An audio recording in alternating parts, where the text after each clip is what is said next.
नमस्कार मित्रों, जय हिंद, वंदे मातरम। मैं हूं चंद्रवर्धन और पीसीएस एडुकेयर में आपका हार्दिक अभिनंदन है। आज हम लोग वैक्सीन का चौथा डोज लेने वाले हैं। वैक्सीन किस लिए? तो लूसेंट जीके का वायरस जो हमारे अंदर घुसा हुआ है कि लूसेंट कैसे खत्म करे, खत्म ही नहीं हो रहा है, कितना भी पढ़ते हैं कुछ भी याद नहीं होता है। और महत्वपूर्ण पॉइंट कौन कौन से हैं, क्या पढ़ें क्या छोड़ें, इतने सारे तथ्य दिए हुए हैं। तो ये सब जो वायरस हमारे शरीर के अंदर, हमारे दिमाग के अंदर घुसा हुआ है, उसको निकालने के लिए हम लोग ये डोज ले रहे हैं वैक्सीन के। और टोटल 20 डोज आपको पढ़ना है, जिसमें 3 डोज हम लोग ले चुके हैं। आधुनिक भारतीय इतिहास का डोज हो चुका है, तो आधुनिक भारतीय इतिहास का वायरस खत्म हो चुका होगा आपके अंदर से। और उसके बाद बायोलॉजी का 2 डोज हम लोग ले चुके हैं। आज बायोलॉजी भी समाप्त हो जाएगा। बायोलॉजी का वायरस भी जो है, बायोलॉजी का भी डर जो है आपके अंदर से वो निकल जाएगा और कॉन्फिडेंस आपके अंदर भर जाएगा। ठीक है, तो हम लोग ले रहे हैं वायरस के प्रति अपना एंटीडोट। चलिए शुरू करते हैं आज का अपना डोज। और सबसे पहले हम लोग आज देखने वाले हैं सर्कुलेटरी सिस्टम यानी कि परिसंचरण तंत्र के बारे में। तो देखते हैं, रक्त परिसंचरण यानी कि सर्कुलेटरी सिस्टम की खोज सन 1628 ईस्वी में विलियम हार्वे ने की थी। जी हाँ, विलियम हार्वे नाम के वैज्ञानिक थे जिन्होंने सर्कुलेटरी सिस्टम की खोज सबसे पहले की थी, तो याद रखिएगा उनका नाम। और आप देखते हैं सर्कुलेटरी सिस्टम के अंतर्गत 4 भाग होते हैं। पहला जो होता है वो हार्ट होता है यानी कि हृदय, दूसरा जो है धमनियां है यानी कि आर्टरीज, और तीसरा है आपकी शिराएं जिनको वेंस कहते हैं, और चौथा है रुधिर यानी कि ब्लड। ठीक है, तो सबसे पहले यदि हार्ट के बारे में देखें हम लोग, तो यह हृदयावरण यानी कि पेरिकार्डियम नामक एक थैली में सुरक्षित रहता है। इसका भार जो होता है 300 ग्राम होता है और यह शरीर का सबसे व्यस्त अंग है। तो तीनों जो है आपका इंपॉर्टेंट पॉइंट है, याद रखना है। आगे देख लेते हैं, तो मनुष्य का हृदय जो होता है वह 4 चैम्बर से बना होता है, 4 कोष्ठकों से बना होता है। आगे का जो भाग होता है उसमें एक दायां आलिंद यानी कि राइट ऑरिकल और बायां आलिंद यानी कि लेफ्ट ऑरिकल होता है। और हृदय के पिछले भाग में एक दायां निलय होता है यानी कि राइट वेंट्रिकल, और एक बायां निलय यानी कि लेफ्ट वेंट्रिकल होता है। तो 2 ऑरिकल्स होते हैं, 2 वेंट्रिकल्स होते हैं, ये चारों मिलाकर के 4 चैम्बर्स होते हैं। अब हृदय का काम क्या होता है, अगर आसान भाषा में आपको समझाऊं तो हृदय का काम होता है कि जब हम लोग सांस लेते हैं, ठीक है, तो हम लोग ऑक्सीजन को लेते हैं। ऑक्सीजन जो होता है वह आपका रक्त में मिल जाता है, ठीक है, फेफड़ा के पास जाकर के, और रक्त में वो ऑक्सीजन मिल जाता है। और वो ऑक्सीजन जो होता है आपका पहुंचता है कहां पर? हार्ट में पहुंचता है। और हार्ट क्या करता है? उसको पंप कर देता है। ठीक है, पंप कर देता है, शरीर के हर पार्ट तक उसको पहुंचा देता है वो ऑक्सीजन युक्त जो आपका रक्त होता है वो। और फिर क्या होता है कि शरीर के हर अंग से फिर कार्बन डाइऑक्साइड निकलता है। कार्बन डाइऑक्साइड जो है वो रक्त में मिल जाता है। रक्त क्या होता है? अशुद्ध हो जाता है, मतलब इम्प्योर हो जाता है। अब वो इम्प्योर जो ब्लड है वो फिर से हार्ट के पास जाता है। हार्ट जो है वो क्या करता है कि इम्प्योर ब्लड से कार्बन डाइऑक्साइड जो होता है वो फेफड़ा के पास भेज देता है, और फेफड़ा उसको बाहर निकाल देता है। और फिर आपका जो प्योर ब्लड होता है वो शरीर के चारों तरफ, मतलब कि शरीर के हर अंग तक पहुंचा देता है। तो हार्ट का यही काम होता है कि ब्लड को प्योर करना, एक तरह से कह सकते हैं कि जो आपका ऑक्सीजन युक्त ब्लड है वो शरीर के हर तरफ पहुंचवा देना। किसके माध्यम से? तो वो हम देखेंगे कि शिराओं के माध्यम से और आपके धमनियों के माध्यम से ऐसा होता है। ठीक है, तो अब हम लोग देख लेते हैं। अब आप समझ गए होंगे हार्ट का क्या काम होता है। मेन काम जो आसान भाषा में समझा सकता था वो मैंने समझा दिया। यहां पर एक और चीज आपका इंपॉर्टेंट है कि दायां आलिंद यानी कि राइट ऑरिकल और राइट वेंट्रिकल, इनके बीच में त्रिवलनी कपाट होता है। ठीक है, मतलब ट्राइकस्पिड वाल्व होता है। जबकि बायां आलिंद यानी कि लेफ्ट ऑरिकल और बायां निलय यानी कि लेफ्ट वेंट्रिकल के बीच में द्विवलनी कपाट होता है यानी कि बाइकस्पिड वाल्व होता है। तो एक जगह आपका ट्राइकस्पिड दिया हुआ है, एक जगह बाइकस्पिड दिया हुआ है। ठीक है, दोनों में कंफ्यूज नहीं होना है, आराम से देख करके पढ़ लेना है। नेक्स्ट देख लेते हैं, शरीर के हर भाग से हृदय की ओर, मतलब हार्ट की ओर, टुवार्ड्स द हार्ट ले जाने वाली रक्त वाहिनी को शिरा कहते हैं। ठीक है, शरीर के हर भाग से जो आपका अशुद्ध रक्त होता है, इम्प्योर ब्लड होता है, जिसमें कार्बन डाइऑक्साइड की मात्रा होती है, उसको हृदय की ओर ले जाने वाला जो पार्ट होता है उसको कहते हैं, रक्त वाहिनी जो होता है उसको कहते हैं शिरा यानी कि वेन कहते हैं। ठीक है, और इसका अपवाद होता है पल्मोनरी वेन। ठीक है, पल्मोनरी वेन जो होता है उसमें आपका शुद्ध रक्त होता है, प्योर ब्लड होता है। ठीक है, क्योंकि पल्मोनरी सीरा क्या करता है, फेफड़ा से बाएं आलिंद में रक्त को पहुंचाता है। ठीक है, फेफड़ा से, जो फेफड़ा में आपका ऑक्सीजन पहुंचता है जब हम लोग सांस लेते हैं, और वहां से ऑक्सीजन जो है वो ब्लड में मिल जाता है, और ब्लड जो होता है वो प्योर होता है उस समय, और वो प्योर ब्लड जो होता है आपका पल्मोनरी जो आपका वेन होता है वह हृदय तक पहुंचा देता है। तो इसीलिए इसमें जो होता है प्योर ब्लड होता है। और हृदय से मतलब हार्ट से शरीर की ओर, towards the parts of the अंग, पार्ट्स ऑफ द बॉडी, ठीक है, तो उन तक ले जाने वाली जो रक्त वाहिनी होती है वो धमनी होती है। ठीक है, तो यह बहुत ही इंपॉर्टेंट है कि धमनी कहां से कहां की ओर ले जाती है और सीरा जो है वो कहां से कहां तक ले जाती है।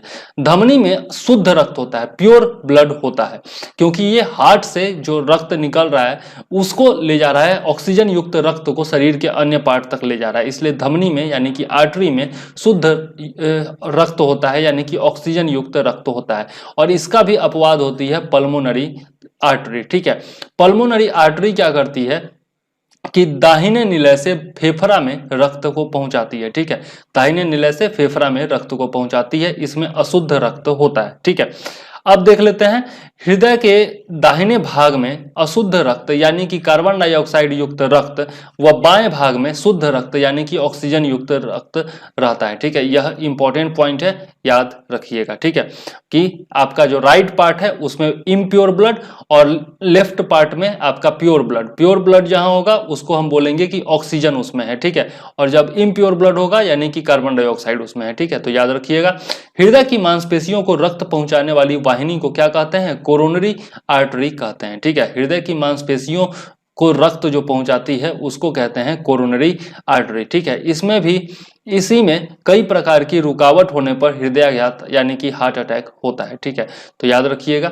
आगे देख लेते हैं हृदय में रुधिर का मार्ग किस प्रकार से होता है। तो यहाँ पर आप एक तरह से समझ सकते हैं कि सबसे पहले बायां आलिंद में पहुंचेगा। ठीक है, उसके बाद आपका बायां निलय में पहुंचेगा, फिर जो है वहां से दैहिक महाधमनी में पहुंचेगा, फिर विभिन्न धमनियों में पहुंचेगा, फिर छोटी धमनी में, फिर धमनी कोशिकाओं में, अंग अग्र एवं पश्च महाशिरा, फिर दाहिना आइलैंड। यह समझ में नहीं आ रहा, जब तक फिगर नहीं देखेंगे तब तक कुछ भी समझ में नहीं आएगा। ठीक है, तो कहीं से फिगर देख करके आप समझ लीजिएगा, यहाँ पर समझाने का काम नहीं कर सकता हूं मैं। ठीक है, नहीं तो वीडियो बहुत लंबा हो जाएगा, 7-8 घंटे का हो जाएगा। चलिए अब देख लेते हैं हृदय के संकुचन यानी कि सिस्टोल व शिथिलन यानी कि डायस्टोल। ठीक है, यही आपका सिस्टोलिक और डायस्टोलिक जो होता है ब्लड प्रेशर में हम लोग देखते हैं। ठीक है, तो हृदय के संकुचन सिस्टोल एवं शिथिलन यानी कि डायस्टोल को सम्मिलित रूप से हृदय की धड़कन कहते हैं। सामान्य अवस्था में मनुष्य का हृदय 1 मिनट में 72 बार धड़कता है, बहुत ही इंपॉर्टेंट पॉइंट। और भ्रूण अवस्था में, ठीक है, भ्रूण अवस्था में 150 बार धड़कता है तथा एक धड़कन में लगभग 70 मिलीमीटर रक्त पंप करता है। ठीक है, हृदय बहुत ही इंपॉर्टेंट पॉइंट है, पूछा भी जा चुका है, तो याद जरूर रखिएगा। आगे देख लेते हैं आपका साइनो ऑरिकुलर नोड, सैन यानी कि साइनो ऑरिकुलर नोड दाहिने आलिंद की दीवार में स्थित तंत्रिका कोशिकाओं का समूह है जिससे हृदय धड़कन की तरंग प्रारंभ होती है। ठीक है, तो हृदय धड़कन की तरंग कहां से प्रारंभ होती है, याद रखिएगा। सामान्य मनुष्य का रक्त दाब कितना होता है, तो 120/80 होता है। ठीक है, सिस्टोलिक जो होता है वह 120 होता है और डायस्टोलिक जो होता है वो 80 होता है, यह भी पूछा जा चुका है। और जनरल आपका जो लाइफ है उसमें भी यह जानना चाहिए, किसी का ब्लड प्रेशर यदि तेज या कम हो तो यहाँ से आप नॉर्मल ब्लड प्रेशर से उसकी तुलना करके जांच सकते हैं कि उसका ब्लड प्रेशर कम हो रहा है या ज्यादा हो रहा है। रक्त दाब मापने वाले यंत्र का नाम स्फिग्नोमैनोमीटर होता है। ठीक है, यह भी कई बार पूछा जा चुका है, तो याद जरूर रखिएगा। नेक्स्ट है थायरॉक्सिन एवं एड्रिनलिन स्वतंत्र रूप से हृदय की धड़कन को नियंत्रित करने वाले हार्मोन है, तो यह भी जो है इंपॉर्टेंट पॉइंट है। ठीक है, रुधिर में उपस्थित कार्बन डाइऑक्साइड रुधिर के पीएच को कम करके हृदय की गति को बढ़ा देता है, अर्थात अम्लीयता जो होती है वह हृदय की गति को बढ़ाती है एवं क्षारीयता हृदय की गति को कम कर देती है। ठीक है, तो यह भी जो है इंपॉर्टेंट पॉइंट है। नेक्स्ट देख लेते हैं लसिका परिसंचरण तंत्र यानी कि लिम्फ सर्कुलेटरी सिस्टम। अभी तक हम लोग ब्लड सर्कुलेटरी सिस्टम पढ़ रहे थे, अब हम लोग देखेंगे लिम्फ सर्कुलेटरी सिस्टम। तो आगे देखते हैं विभिन्न उत्तकों तथा कोशिकाओं के बीच स्थित अंतर कोशिकीय अवकाशों में पाए जाने वाले हल्के पीले द्रव को लसिका कहते हैं। जो विभिन्न टिश्यूज होते हैं शरीर में और जो सेल्स होते हैं उनके बीच में जो कोशिकीय अवकाश होता है, मतलब कोशिकाओं के बीच में जो स्पेस होता है उसमें हल्का पीला कलर का द्रव पाया जाता है, लिक्विड पाया जाता है, फ्लूइड पाया जाता है, जिसको कि कहते हैं लसिका। ठीक है, यानी कि लिम्फ कहते हैं। अब लसिका एक प्रकार का द्रव है जिसकी रचना लगभग रक्त प्लाज्मा जैसी होती है। ब्लड प्लाज्मा जो हम लोग पढ़े थे तो उसी के जैसी यह होती है, जिसमें पौष्टिक पदार्थ, ऑक्सीजन तथा कई अन्य पदार्थ मौजूद रहते हैं। ठीक है, यह उतना इंपॉर्टेंट नहीं है। लसिका में पाई जाने वाली कणिकाएं लिम्फोसाइट्स कहलाती हैं। यह इंपॉर्टेंट है कि लसिका में जो आपके कर्पसल्स पाए जाते हैं उसको क्या कहते हैं, तो लिम्फोसाइट्स कहते हैं। ये वास्तव में श्वेत रुधिर कणिकाएं होती हैं। यह जो होता है वह आपका व्हाइट ब्लड कर्पसल्स होता है, यानी कि WBC होता है। लसिका उत्तक से हृदय की ओर केवल एक ही दिशा में बहता है। तो यह जो है इंपॉर्टेंट है कि लसिका जो है वह एक ही दिशा में बहता है, हृदय की ओर। ठीक है, उत्तक से लेकर हृदय की ओर, टिश्यू से हृदय की ओर। नेक्स्ट देख लेते हैं लसिका के कार्य क्या होते हैं। लिम्फ्स के कार्य होते हैं, लिम्फ्स में उपस्थित लिम्फोसाइट जो होता है वह हानिकारक जीवाणुओं का भक्षण करके रोगों की रोकथाम में सहायक होता है।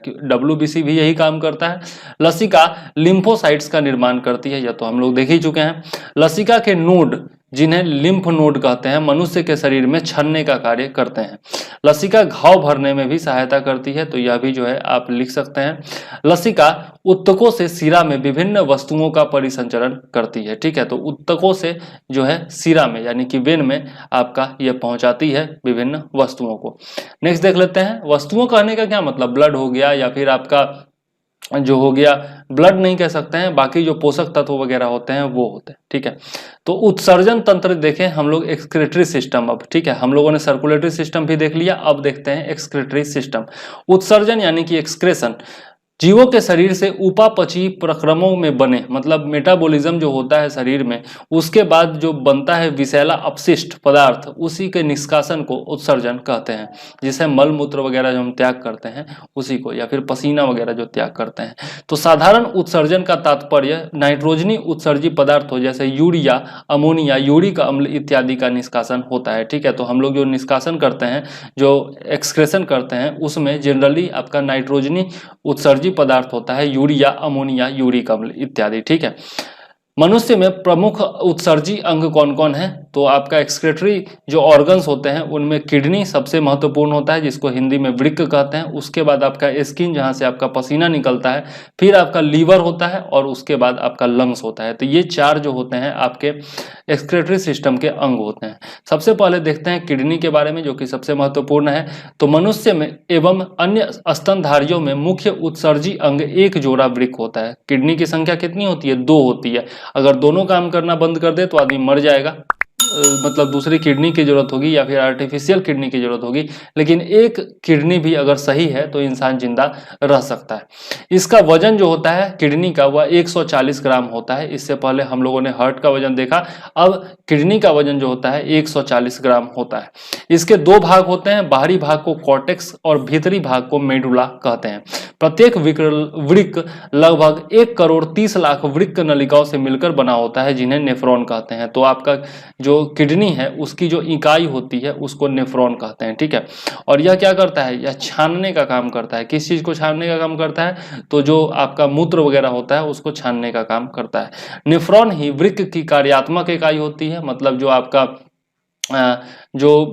ये आपका किडनी है उसका जो ऑर्गन है, फंक्शनरी ऑर्गन जो है वह आपका कौन सा है, नेफ्रॉन ही है। ठीक है, प्रत्येक नेफ्रॉन में एक छोटी प्याली नुमा रचना होती है, उसे बेमोन स्पूट कहते हैं। ठीक है, बोमेन्स स्पूट या बोमेन कैप्सूल कहते हैं।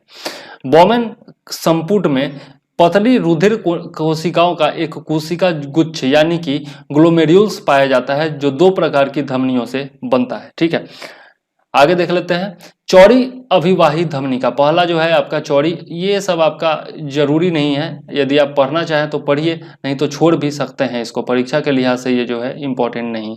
नेक्स्ट देख लेते हैं, विभिन्न जंतुओं एवं उनमें कौन कौन से उत्सर्जन तंत्र होते हैं उसके बारे में दिया हुआ है, तो यह आप जरूर से जरूर याद कर लीजिएगा, बहुत ही ज्यादा जरूरी है। ठीक है, विभिन्न जो आपके वर्ग होते हैं, जंतु वर्ग, उनके बारे में दिया हुआ है।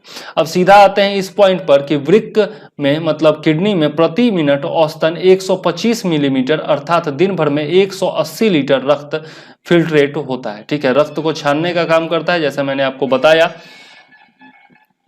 इसमें से 1.45 लीटर जो होता है वह मूत्र के रूप में बदल जाता है और रोज निकलता है, रोज बनता है। बाकी जो होता है आपका निस्पंद वापस रक्त में अवशोषित हो जाता है, मतलब जो भी आपका खराब पार्ट है वह आपका मूत्र के जरिए बाहर निकल जाता है और बाकी जो होता है वह ब्लड में एब्जॉर्ब हो जाता है।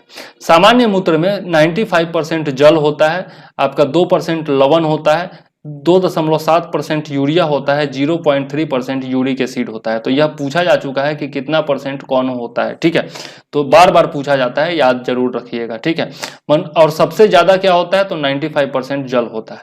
मनुष्य का रंग हल्का पीला उसमें उपस्थित वर्णक यूरोक्रोम के कारण होता है। मनुष्य का रंग हल्का पीला जो होता है वह यूरोक्रोम के कारण होता है। यूरोक्रोम जो है वह हीमोग्लोबिन के विखंडन से बनता है। ठीक है, इंपॉर्टेंट है, याद रखिएगा। नेक्स्ट देख लेते हैं, मूत्र जो होता है वह अम्लीय होता है और इसका पीएच मान जो होता है वह 6 होता है। ठीक है, तो यह भी आपका पूछा जा चुका है, याद रखना मुश्किल भी नहीं है, 6 होता है। तो 7 आपका न्यूट्रल होता है और 6 इसका मान होता है, तो एक घटा दीजिए ऊपर से। नेक्स्ट देख लेते हैं, वृक्क के द्वारा नाइट्रोजनी पदार्थों के अलावा पेनिसिलिन और कुछ मसालों का भी उत्सर्जन होता है। ठीक है, तो पेनिसिलिन का उत्सर्जन किसके द्वारा होता है, तो किडनी के द्वारा होता है, याद रखिएगा। किडनी में बनने वाला पथरी जो होता है वो कैल्शियम ऑक्जेलेट का बना होता है। अक्सर आप देखते होंगे समाज में किसी न किसी को किडनी में पथरी होता रहता है। ठीक है, तो उसमें जो पथरी होता है वह कैल्शियम ऑक्जेलेट का बना होता है, याद रखिएगा। नेक्स्ट देख लेते हैं त्वचा के बारे में। त्वचा में पाई जाने वाली जो तैलीय ग्रंथियां होती है, वायली जो आपके ग्रंथियां होती हैं, एवं स्वेद ग्रंथियां क्रमशः सीबम एवं पसीने का स्रवण करती है। तो तैलीय ग्रंथियां जो होती है उससे आपका सीबम निकलता है और जो स्वेद ग्रंथियां हैं उनसे आपका पसीना निकलता है, यह भी याद रखिएगा। नेक्स्ट देख लेते हैं यकृत यानी कि लीवर के बारे में। वैसे इसके पहले भी हम लोग देख चुके हैं लीवर के बारे में। तो लीवर के जो सेल्स होते हैं वो आवश्यकता से अधिक अमीनो एसिड तथा रुधिर की अमोनिया को यूरिया में परिवर्तित करके उत्सर्जन में भूमिका निभाते हैं। तो किस प्रकार से एक्सक्रीटरी सिस्टम में भूमिका होता है लीवर का वो आप समझ गए होंगे कि यूरिया में परिवर्तित कर देता है अमीनो एसिड और आपका जो रुधिर की अमोनिया होती है उसको। ठीक है, अब फेफड़ा देख लेते हैं, फेफड़ा किस प्रकार से भाग लेता है। तो फेफड़ा 2 प्रकार के गैसीय पदार्थ कार्बन डाइऑक्साइड और जलवाष्प का उत्सर्जन करता है। कुछ पदार्थ जैसे लहसुन, प्याज और कुछ मसाले जिनमें वाष्पशील घटक होते हैं उनका भी उत्सर्जन फेफड़ों के द्वारा ही होता है, इंपॉर्टेंट है, याद रखिएगा। आगे देख लेते हैं तंत्रिका तंत्र के बारे में। तो यहाँ पर हमारा जो है उत्सर्जन तंत्र भी समाप्त होता है, एक्सक्रीटरी सिस्टम भी हम लोगों ने पढ़ लिया है। उम्मीद है आपको कुछ ना कुछ समझ में आया होगा। नेक्स्ट देख लेते हैं तंत्रिका तंत्र के बारे में। ठीक है, नर्वस सिस्टम के बारे में देखें तो इसके अंतर्गत सारे शरीर में महीन धागे के समान तंत्रिकाएं फैली रहती हैं। ये वातावरणीय परिवर्तनों की सूचनाएं संवेदी अंगों से प्राप्त करके विद्युत आवेगों के रूप में इनका द्रुत गति से प्रसारण करती हैं और शरीर के विभिन्न भागों के बीच कार्यात्मक समन्वय स्थापित करती हैं। इसका मतलब ये हो गया कि शरीर के किसी भी भाग को अगर एक्शन में लाना है, ठीक है, तो वहां से आपका इलेक्ट्रिकल इंपल्सेस के थ्रू आपका दिमाग में जाता है। ठीक है, और वहां से फिर से इलेक्ट्रिकल इंपल्सेस के थ्रू जो है आदेश दिया जाता है शरीर के विभिन्न अंगों को कि आपको ये काम करना है, हाथ को हिलना है तो पैर को चलना है, आंख को पलक झपकना है।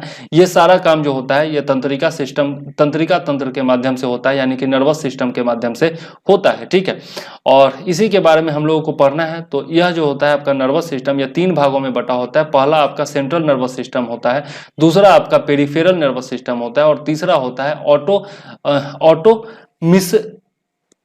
Atomic nervous system. ठीक है, तीसरा जो होता है वो आपका ऑटोमिक नर्वस सिस्टम होता है। पहला सेंट्रल यानी कि केंद्रीय, दूसरा हो गया पेरिफेरल यानी कि परिधीय और तीसरा हो गया स्वायत्त यानी कि ऑटोमेटिक जो होता है उसी को ऑटोनोमस कहा जाता है। तो उसी से बना है आपका ऑटोनोमिक नर्वस सिस्टम। नेक्स्ट देख लेते हैं केंद्रीय तंत्रिका तंत्र के बारे में, तो सेंट्रल नर्वस सिस्टम के बारे में यदि देखें तो तंत्रिका तंत्र का वह भाग जो संपूर्ण शरीर एवं स्वयं तंत्रिका तंत्र पर नियंत्रण रखता है वह केंद्रीय तंत्रिका तंत्र कहलाता है। मनुष्य का केंद्रीय तंत्रिका तंत्र दो भागों से मिलकर के बना होता है। पहला आपका मस्तिष्क हो गया, ब्रेन, और दूसरा हो गया स्पाइनल कॉर्ड। ठीक है, तो केंद्रीय तंत्रिका तंत्र दो भाग से मिलकर के बना, पहला आपका स्पाइनल कॉर्ड, पहला आपका ब्रेन हो गया और दूसरा हो गया आपका स्पाइनल कॉर्ड। अब यहां पर देख लीजिए ब्रेन का कौन कौन सा पार्ट होता है। ठीक है, यह जो है इंपॉर्टेंट है। ब्रेन का पार्ट यदि समझ लीजिएगा तो बड़ा मजा आ जाएगा। पहला होता है आपका प्रोसेंसेफ्लॉन, जो कि अग्र मस्तिष्क का आगे का भाग जो मस्तिष्क का होता है वह आपका प्रोसेंसेफ्लॉन कहलाता है। ठीक है, दूसरा हो गया आपका मध्य मस्तिष्क जिसको हम लोग कहते हैं मेसेंसेफ्लॉन। ठीक है, और तीसरा जो होता है वह पश्च मस्तिष्क यानी कि रोम्बेनसेफ्लॉन। ठीक है, रोम्बेनसेफ्लॉन। तो यह जो होता है रोम्बेनसेफ्लॉन जो होता है वह पीछे का भाग होता है। ठीक है, जब नाना पाटेकर क्रांतिवीर में मारता है उसको, अपने छोटे भाई को, तो वो कहता है ना कि यहाँ पे छोटा दिमाग, सॉरी, नाना पाटेकर को जब मारता है उसका बाप, तो वो कहता है ना छोटा दिमाग होता है, यहाँ पर मत मारो। ठीक है, तो आगे देखेंगे कि आखिर होता क्यों है। अग्र मस्तिष्क, इसके बाद जो है आपका अग्र मस्तिष्क जो होता है प्रोसेंसेफ्लॉन, यह दो भागों में बटा होता है। पहला आपका प्रोसेंसेफ्लॉन और दूसरा होता है डायनसेफ्लॉन। ठीक है, और फिर डायनसेफ्लॉन जो होता है वह दो भागों में बटा होता है। पहला आपका थैलमस और दूसरा होता है हाइपोथैलमस। फिर हम चलते हैं मेसेंसोफ्लॉन के बीच में, तो यह भी जो होता है दो भागों में बटा होता है। पहला आपका कॉर्पोरा क्वाड्रिजेमिना होता है और दूसरा आपका सेरिब्रल पेंडिकल होता है। अब पीछे का जो मस्तिष्क होता है यह भी दो भागों में बटा होता है। पहला आपका सेरिबेलम हो गया और दूसरा आपका मेडुला ऑब्लंगाटा होता है। ठीक है, तो किसका कौन सा भाग है यह पूछा जाता है, तो याद जरूर रखिएगा कि कौन अग्र मस्तिष्क का भाग है, कौन मध्य मस्तिष्क का भाग है और कौन पश्चिम मस्तिष्क का भाग है। ठीक है, बहुत ही इंपॉर्टेंट है, याद रखिएगा। अब यहाँ पर एक और चीज आपको बहुत अच्छा दिया हुआ है कि ईईजी, आप लोगों ने देखा होगा ईईजी या फिर ईसीजी का उपयोग करते हुए मस्तिष्क की जांच इससे की जाती है। तो ईईजी का जो फुल फॉर्म होता है वो होता है इलेक्ट्रोएन्सेफेलोग्राफ। ठीक है, इलेक्ट्रोएन्सेफेलोग्राफ याद रखिएगा, इसका फुल फॉर्म पूछा जाता है। ठीक है, और ईसीजी का होता है इलेक्ट्रोकार्डियोग्राम। ठीक है, तो वो भी यहाँ पर दिया हुआ नहीं लेकिन मैं बता देता हूं। तो ईईजी का प्रयोग मस्तिष्क के कार्य का पता लगाने के लिए किया जाता है। अब हम लोग देख लेते हैं मस्तिष्क यानी कि ब्रेन के बारे में। तो मनुष्य का मस्तिष्क जो होता है वह हड्डियों के एक खोल जिसको कहते हैं क्रेनियम उसमें बंद होता है, जो इसको बाहरी आघात से बचाता है। मनुष्य का मस्तिष्क का वजन कितना होता है, ये 1400 ग्राम होता है। बहुत ही इंपॉर्टेंट, याद रखिएगा। अब देख लेते हैं सेरिब्रम के कार्य। तो सेरिब्रम जो होता है वो आगे अग्र मस्तिष्क में होता है और इसका कार्य क्या होता है, तो यह मस्तिष्क का सबसे विकसित भाग होता है, सबसे डेवलप्ड पार्ट होता है। और यह जो होता है बुद्धिमत्ता यानी कि इंटेलिजेंस, स्मृति यानी कि जो याददाश्त होती है मनुष्य की, ठीक है, रिमेंबर करने की शक्ति जो होती है, लर्न करने की जो शक्ति होती है, या फिर इच्छा शक्ति जो होती है इंसान की, या फिर ऐच्छिक गतियां, ज्ञानवाणी एवं चिंतन का केंद्र है। तो समझिए ना, याददाश्त एवं बुद्धिमत्ता का केंद्र इसको कहा जाता है। ज्ञानेंद्रियों से जो प्राप्त प्रेरणाएं होती हैं उनका इसमें विश्लेषण एवं समन्वय होता है। ठीक है, जो भी हमको अपने जो ज्ञानेंद्रियां हैं, 5 ज्ञानेंद्रियां होती है मनुष्य के शरीर में, और ये पांचों का नाम आप लिखिएगा। एक दो का नाम मैं बता देता हूं। आपका जीभ होता है, त्वचा होती है, आंख होता है, नाक होता है और कान होता है। सब बता ही दिया। ठीक है, तो चलिए, ये सब से जो आपका इलेक्ट्रिकल इंपल्सेस पहुंचती है ब्रेन में, वह उसका विश्लेषण एनालिसिस जो होता है वो यहीं पर होता है। ठीक है, सेरिब्रम में। नेक्स्ट देख लेते हैं थैलमस के काम। तो थैलमस का क्या कार्य होता है, यह दर्द, ठंडा तथा गर्म को पहचानने का कार्य करता है। ठीक है, इंपॉर्टेंट है, याद रखिएगा। हाइपोथैलमस का कार्य देखें तो यह संवेगात्मक क्रियाओं को नियंत्रित करता है। अतः यह जो होता है अंतःस्रावी ग्रंथियों, इंडोक्राइन जो आपके ग्रंथियां होती हैं उनसे स्रावित होने वाले हार्मोन्स का नियंत्रण यही करता है। ठीक है, इंडोक्राइन जो ग्लैंड्स होती हैं उनसे जो हार्मोन्स निकलते हैं उनका नियंत्रण यही करता है। और पोस्टीरियर पिट्यूटरी ग्रंथि से स्रावित होने वाले हार्मोन्स इसी से स्रावित होते हैं। मतलब पिट्यूटरी, यहाँ से एक चीज आप याद रखिएगा कि पिट्यूटरी ग्लैंड जो होता है वह ब्रेन में होता है। ठीक है, और कौन से ब्रेन में होता है, तो पोस्टीरियर ब्रेन यानी कि पीछे वाला जो ब्रेन होता है उसमें आपका पिट्यूटरी ग्लैंड होता है। तो वहां से स्रावित होने वाले हार्मोन जो होते हैं वह भी हाइपोथैलेमस नियंत्रित करता है। यह भूख, प्यास, ताप यानी कि तापमान नियंत्रण, प्यार, घृणा इत्यादि का केंद्र होता है। ठीक है, तो यह भी जो है पूछा जा चुका है, याद रखिएगा। जल का उपापचय मतलब वाटर का मेटाबॉलिज्म जो होता है, इसके अलावा आपका पसीना, गुस्सा, खुशी इत्यादि इसके नियंत्रण में है। ठीक है, नेक्स्ट देख लेते हैं कार्पोरा क्वाड्रिजेमिना का कार्य। तो यह दृष्टि एवं श्रवण शक्ति पर नियंत्रण का केंद्र है, यह भी पूछा जा चुका है। सेरिब्रल पेंडिकल देखें तो यह जो होता है कूड़ा सेरिब्री भी इसको कहा जाता है। यह मस्तिष्क के अन्य भागों को मेरु रज्जु से जोड़ता है। ठीक है, तो मस्तिष्क का बाकी जो भाग होता है उसको ये आपका स्पाइनल कॉर्ड से जोड़ता है। नेक्स्ट है सेरिबेलम। तो सेरिबेलम का क्या कार्य होता है? शरीर का संतुलन बनाए रखता है एवं ऐच्छिक पेशियों के संकुचन पर नियंत्रण रखता है। ठीक है, जो ऐच्छिक पेशियां होती हैं मतलब जिसको हम इच्छा के अनुसार जो है वो आपका एक्टिव कर सकते हैं, तो उसके संकुचन पर यह नियंत्रण रखता है। यह आंतरिक कान के संतुलन भाग से संवेदनाएं ग्रहण करता है, तो यह जो है याद रख सकते हैं कि कहाँ से यह संवेदनाएं ग्रहण करता है। नेक्स्ट है मेडुला ऑब्लंगाटा। तो यह मस्तिष्क का सबसे पीछे का भाग होता है और इसका मुख्य कार्य क्या होता है? मेटाबॉलिज्म, आपका जो ब्लड प्रेशर होता है या फिर आहार नाल का जो क्रमाकुंचन होता है, मतलब बार बार जो आपका ओसोफेगस जो है वो फैलता है, सिकुड़ता है। इसके अलावा ग्रंथि जो स्राव होता है मतलब जो ग्लैंड्स होते हैं उनसे जो आपका उत्सर्जन होता है, स्राव जो होता है।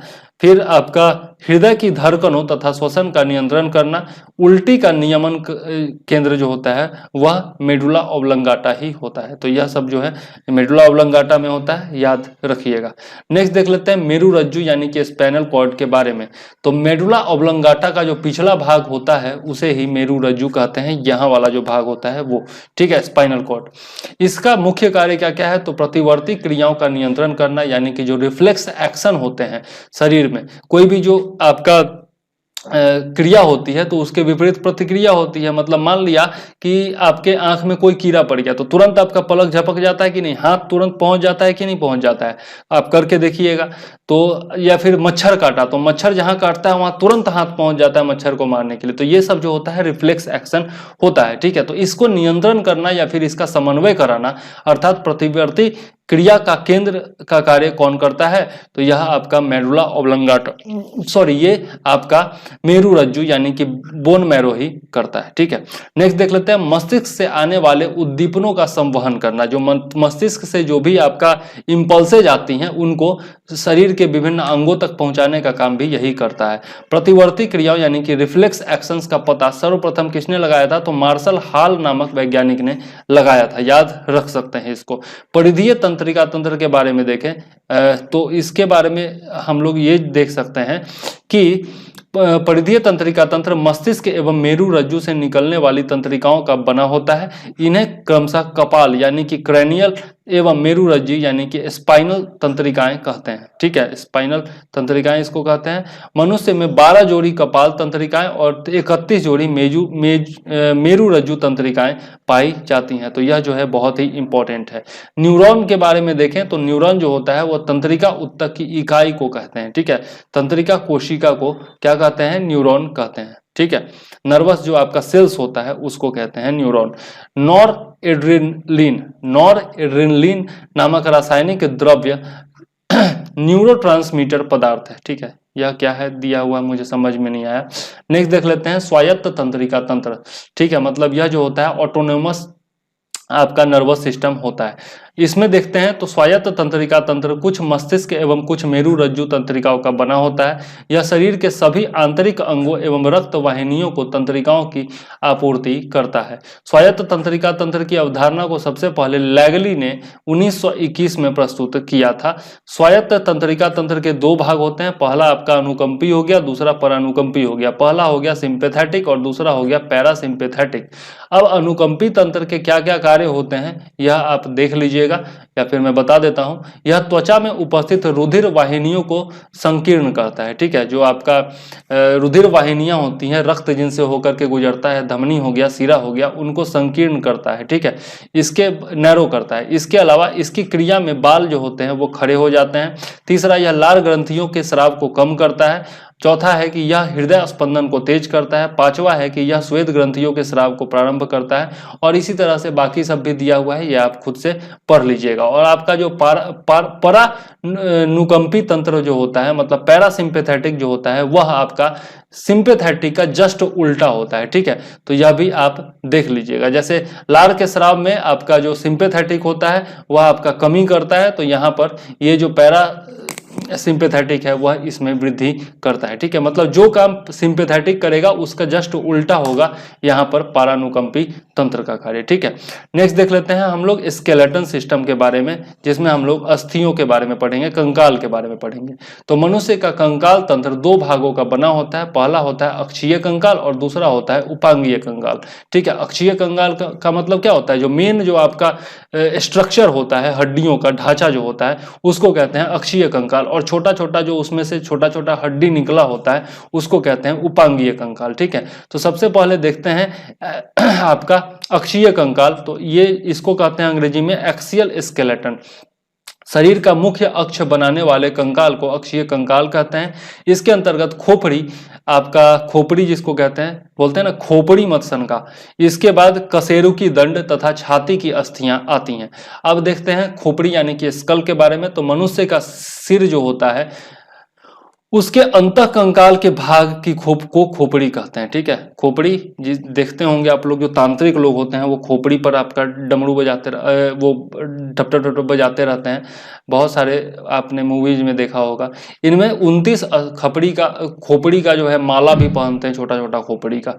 इसमें 29 अस्थियां होती हैं, जिनमें से 8 अस्थियां मुख्य रूप से मनुष्य के मस्तिष्क को सुरक्षित रहती हैं। तो टोटल कितनी होती हैं, 29 जो आपका बोन्स इसमें होते हैं। ठीक है, खोपड़ी में। और 8 जो होता है वह संयुक्त रूप से मस्तिष्क को सुरक्षित रहता है। इन अस्थियों से बनी रचना को कपाल कहते हैं, यानी कि क्रेनियम कहते हैं। जैसे हम लोगों ने पढ़ा था कि मस्तिष्क जो होता है उसको सुरक्षित रखती है क्रेनियम नाम की हड्डी, तो यह इसी से बना होता है। कपालों की सभी अस्थियां सिवनो यानी कि सचर्स के द्वारा दृढ़ता पूर्वक जुड़ी रहती हैं। इनके अतिरिक्त 14 अस्थियां चेहरे को बनाती हैं। यह बहुत इंपॉर्टेंट है कि चेहरे में कितनी हड्डियां होती हैं, तो 14 होती हैं। और कान में कितनी होती हैं, तो 6 होती हैं। यह दोनों याद रखिएगा। और व्हाइट नामक एक और अस्थि जो होती है वह खोपड़ी में होती है।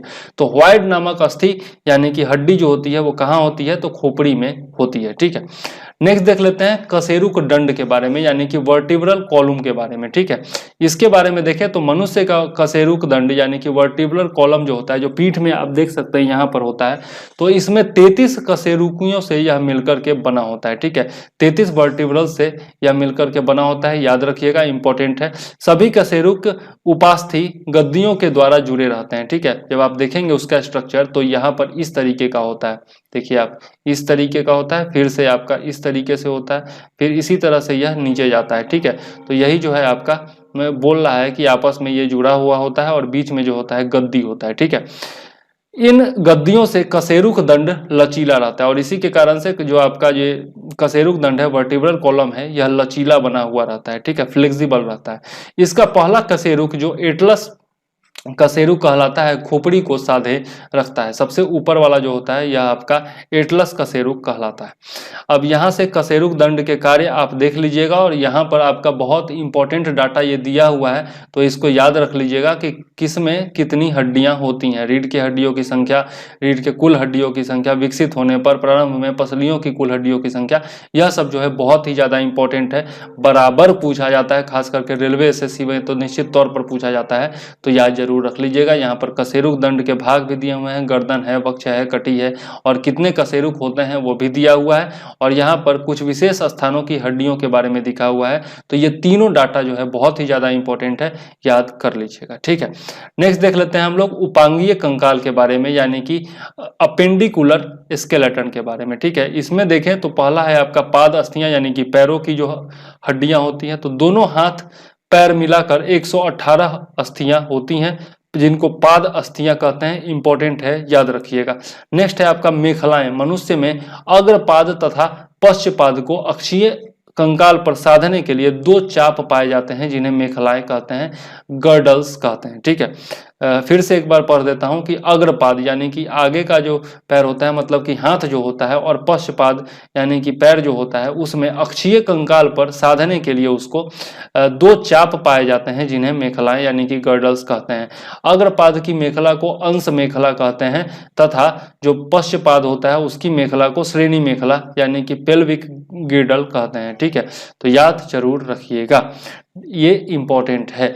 नेक्स्ट देख लेते हैं, अंश मेखला से अग्रपाद की अस्थि ह्यूमरस एवं श्रेणी मेखला से पश्चपाद की हड्डी फीमर से जुड़ी होती है। फीमर जो होता है वो जांघ का हड्डी होता है, और ये जो आपका हड्डी होता है यहाँ से आपका, इसको कह सकते हैं आप, जो कंधे से लेकर के और यहाँ पर इस जगह तक का जो हड्डी होता है, इसके बीच का हड्डी को कहते हैं हम लोग ह्यूमरस। ठीक है, तो इंपॉर्टेंट है, याद रखिएगा। और फीमर जो होता है वो जांघ का हड्डी होता है। ठीक है, और जांघ का हड्डी हो गया, मतलब ठेहुना से लेकर के और कमर के बीच का हड्डी जो हो गया, और यहाँ पर ह्यूमरस जो होता है वो आपका कंधे से लेकर के और कोहनी के बीच का जो हड्डी होता है उसको ह्यूमरस कहते हैं। फिर आप तक कंकाल तंत्र का जो कार्य होता है वो यहाँ पर दिया हुआ है, देख लीजिएगा। लास्ट में दो वाला जो है बहुत इंपॉर्टेंट है कि श्वसन एवं पोषण में भी सहायता प्रदान करता है ये, और जो रेड ब्लड कर्पसल्स होते हैं उनका निर्माण भी जो होता है आपका यहीं पर होता है। यह हम लोग पढ़ चुके हैं जब हम लोग ब्लड पढ़ रहे थे तब भी। जांघ की हड्डी फीमर शरीर की सबसे बड़ी हड्डी होती है, बहुत ही ज्यादा इंपॉर्टेंट, कई बार पूछा जा चुका है। कान की हड्डी को स्टेप्स कहते हैं, और स्टेप्स जो होता है कान की हड्डी में वो आपका शरीर की सबसे छोटी हड्डी होती है, यह भी इंपॉर्टेंट है। फिर आपका यह भी इंपॉर्टेंट है कि मांसपेशी एवं अस्थि के जोड़ को टेंडन कहते हैं, और अस्थि से अस्थि के जोड़ को लिगामेंट्स कहते हैं। तो टेंडन कौन होता है, लिगामेंट्स कौन होता है, बहुत ही ज्यादा इंपॉर्टेंट है, याद जरूर रखिएगा। नेक्स्ट देख लेते हैं अंतःस्रावी तंत्र के बारे में, यानी कि इंडोक्राइन सिस्टम के बारे में। सबसे पहले देख लेते हैं बहिर्स्रावी ग्रंथियां यानी कि एक्सोक्राइन ग्लैंड्स। यह जो होता है नलिका युक्त यानी कि डक्ट ग्लैंड्स होता है, इससे एंजाइम का स्राव होता है, जैसे दुग्ध ग्रंथि हो गया, स्वेद ग्रंथि हो गया, अश्रु ग्रंथि हो गया, श्लेष्म ग्रंथि हो गया, लार ग्रंथि हो गया। ये सब आपका बहिर्स्रावी ग्रंथियां होती हैं। तो याद रखिएगा कि कौन कौन सी ग्रंथियां जो हैं वो एक्सोक्राइन ग्लैंड्स होती हैं। ठीक है, आगे देख लेते हैं। नेक्स्ट है आपका इंडोक्राइन ग्लैंड यानी कि अंतःस्रावी ग्रंथियां। तो यह जो होती है यह नलिका विहीन होती है। ठीक है, पीछे हम लोग देखे थे एक्सोक्राइन में कि वो नलिका युक्त होती है, मतलब डक्ट उसमें होता है, और यह जो है डक्टलेस होता है। इससे हार्मोन का स्राव होता है। ठीक है, यह भी इंपॉर्टेंट है। यह हार्मोन रक्त प्लाज्मा के द्वारा शरीर के विभिन्न भागों में पहुंचाया जाता है, ये हम लोग पहले भी देख चुके हैं। और इसमें जो है आपका पीयूष ग्रंथि है यानी कि पिट्यूटरी ग्लैंड है, दूसरा आपका अवटू ग्रंथि यानी कि थायराइड ग्लैंड है, और तीसरा है आपका परा अवटू ग्रंथि यानी कि पैराथायराइड ग्लैंड। ठीक है, थायराइड आप लोगों ने थायराइड बीमारी का नाम भी सुना होगा। मुख्य अंतःस्रावी ग्रंथि एवं उनसे उत्पन्न होने वाले हार्मोन के कार्य देख लेते हैं और उनके प्रभाव देख लेते हैं। तो पहला है आपका पीयूष ग्रंथि यानी कि पिट्यूटरी ग्लैंड।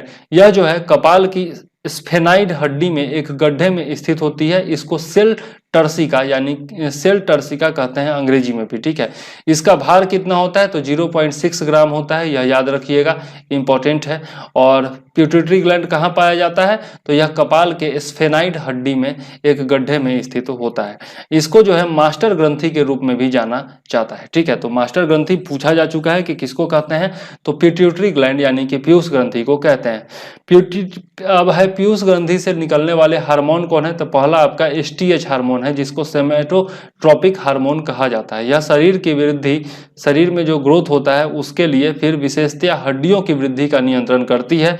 एसटीएच की अधिकता से आपका भीमकायत्व यानी कि गिगेंटिज्म हो जाता है, मतलब शरीर जो होता है वो काफी बड़ा हो जाता है। ठीक है, आकार में काफी बड़ा हो जाता है, या फिर इसी को एक्रोमिगली कहा जाता है। ठीक है, यह एक प्रकार का विकार होता है जिसमें मनुष्य की जो होती है वह सामान्य से बहुत अधिक बढ़ जाती है। ठीक है, जैसे ग्रेट खली का हाइट देख लीजिए आप।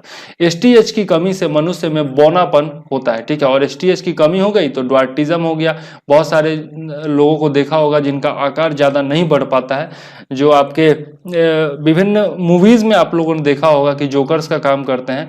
वैसे करवाना नहीं चाहिए, वो भी इंसान है, लेकिन जोकर का काम करते हैं, लोगों का हंसाने का काम करते हैं, वो बौने लोग होते हैं। ठीक है, TSH हार्मोन आपका दूसरा होता है जिसको थायराइड स्टिमुलेटिंग हार्मोन कहते हैं। यह थायराइड ग्रंथि को हार्मोन स्रावित करने के लिए प्रेरित करता है, ठीक है। तो यह होता है TSH हार्मोन। ये दोनों हार्मोन के बारे में पूछा जा चुका है, तो याद जरूर रखिएगा। नेक्स्ट है आपका ACTH हार्मोन, ठीक है। ACTH हार्मोन जिसको कहा जाता है एड्रेनोकॉर्टिकोट्रोपिक हार्मोन, ठीक है, एड्रीनोकॉर्टिकोट्रोपिक हार्मोन। यह जो है एड्रीनल कॉर्टेक्स के स्राव को नियंत्रित करता है। एड्रेनलिन जो होता है वह इसी से संबंधित है, ठीक है। आगे देख लेते हैं GTH हार्मोन यानी कि गोनाडोट्रोपिक हार्मोन, और यह जो होता है जनन अंगों के कार्य का नियंत्रण करता है। सेक्स ऑर्गन्स का जो कार्य होता है उसका नियंत्रण करता है, ठीक है। यह दो प्रकार का होता है। पहला आपका FSH हार्मोन होता है जिसको आपका फॉलिकल स्टिमुलेटिंग हार्मोन कहते हैं। यह जो होता है वृषण की शुक्र जनन नलिकाओं में शुक्राणु जनन में सहायता करता है, ठीक है। और यह अंडाशय में फॉलिकल की वृद्धि में मदद करता है। तो केवल याद रखिए, यहाँ पे समझने का कोई फायदा नहीं है, समझ भी नहीं पाइएगा यहाँ पर। LH हार्मोन जिसको कि लुटेइंजिंग हार्मोन कहते हैं, ठीक है। नाम भी ऐसा ऐसा है कि मुंह टेढ़ा हो जाए। अंतराल कोशिका, ये सब यहाँ पर ये याद रखना जरूरी है कि टेस्टोस्टेरोन हार्मोन और मादा में आपका जो होता है एस्ट्रोजन हार्मोन स्रावित होता है। नर में मतलब नर में जो होता है मतलब मेल में जो होता है वह आपका टेस्टोस्टेरोन हार्मोन स्रावित होता है, और मादा में यानी कि फीमेल में आपका एस्ट्रोजन हार्मोन स्रावित होता है। तो यह बराबर पूछा जाता है कि एस्ट्रोजन कौन सा हार्मोन है, फीमेल हार्मोन है या मेल हार्मोन है, ठीक है। और यह भी पूछ दिया जाता है निम्नलिखित में से फीमेल हार्मोन कौन है और मेल हार्मोन कौन है, तो वहां पर भी आपको चुनना होता है। तो याद रखिएगा एस्ट्रोजन जो है वो फीमेल में, और टेस्टोस्टेरोन जो होता है टेस्टोस्टेरोन, ठीक है, यह जो है आपका नर में यानी कि मेल में पाया जाता है। नेक्स्ट है आपका LTH हार्मोन। LTH हार्मोन भी बहुत ही ज्यादा इंपॉर्टेंट है, पिछला बार पूछा गया था BPSC में, मैं नहीं बना पाया था। तो ये होता है लैक्टोजेनिक हार्मोन LTH। इसका मुख्य कार्य क्या है, तो शिशुओं के लिए मां के स्तर में दूध का स्राव करना, ठीक है, बहुत ही इंपॉर्टेंट। नेक्स्ट है आपका ADH हार्मोन। यह भी बहुत इंपॉर्टेंट है कि इसके कारण छोटी छोटी रक्त धमनियों का संकीर्णन होता है एवं रक्त दाब बढ़ जाता है। यह शरीर में जल संतुलन को बनाए रखने में सहायक होता है। तो यह भी जो है इंपॉर्टेंट है ADH हार्मोन। जितना भी हार्मोन है सब याद रखिएगा, ठीक है। नेक्स्ट देख लेते हैं थायराइड ग्लैंड के बारे में। तो यह मनुष्य के गले में श्वास नलिये ट्रेकिया के दोनों ओर लैरिंक्स के नीचे स्थित होती है। लैरिंक्स जो होती है वह आपकी स्वर ग्रंथि होती है, ठीक है। वहीं से हमारा जो स्वर, जैसे मैं बोल रहा हूं तो वहीं से निकलता है, लैरिंक्स से, ठीक है। और यही जो आपका पक्षी में होता है, मनुष्य में इसको लैरिंक्स कहते हैं और पक्षी में जो होता है उसको फेरिंक्स कहते हैं, ठीक है। इससे निकलने वाला हार्मोन थायरोक्सिन एवं ट्रायोडोथायरोनिन होता है, ठीक है, जिसमें आयोडीन अधिक मात्रा में रहती है, ठीक है। और यही कारण है कि आयोडीन की कमी के कारण आपका घेघा रोग हो जाता है, ठीक है। इसके बारे में हम लोग आगे देखेंगे।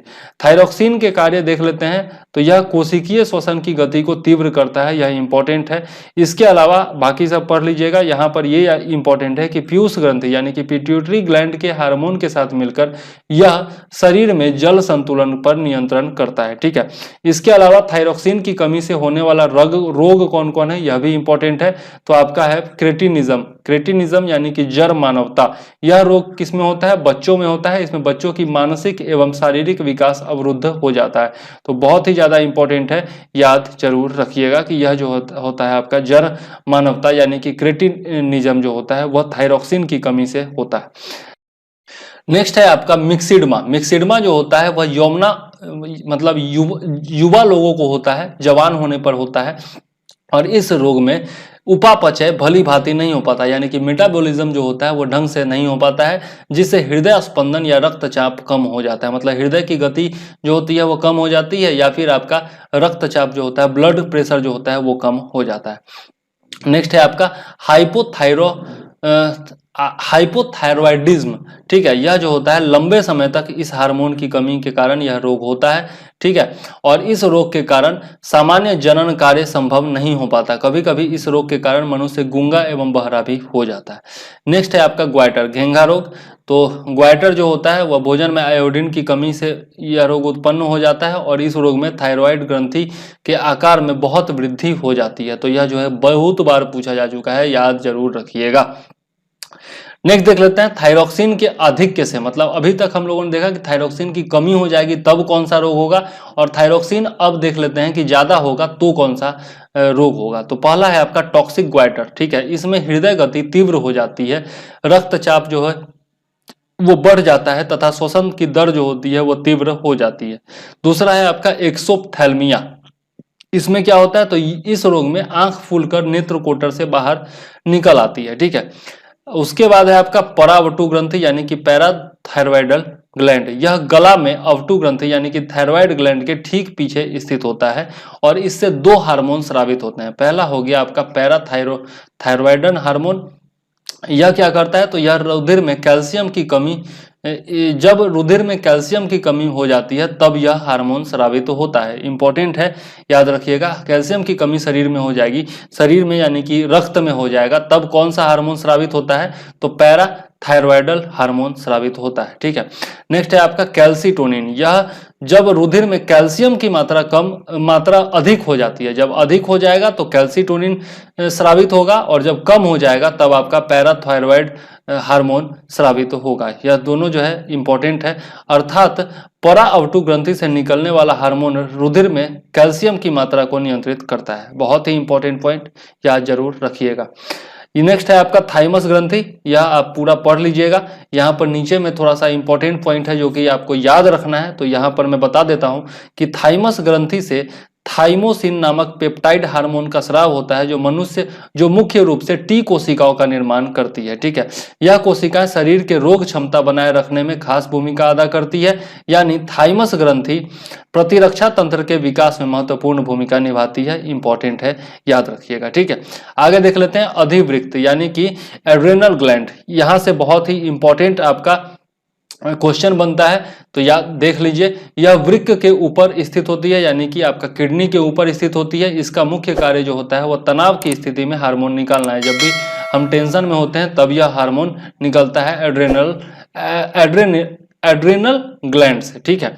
अब अधिवृक्क ग्रंथि से निकलने वाला जो एड्रेनल ग्लैंड से निकलने वाले हार्मोन को क्या कहते हैं, इसको कहते हैं फाइट एंड फ्लाइट, मतलब लड़ो एवं उड़ जाओ। तो यह जो है आपका रेलवे में पूछा जा चुका है, स्पीडी में आप देख लीजिएगा, यही सेम टू सेम क्वेश्चन है। इस ग्रंथि के दो भाग होते हैं। पहला आपका बाहरी भाग जिसको कॉर्टेक्स कहते हैं और दूसरा होता है अंदरूनी भाग जिसको कि मेडुला कहा जाता है, ठीक है।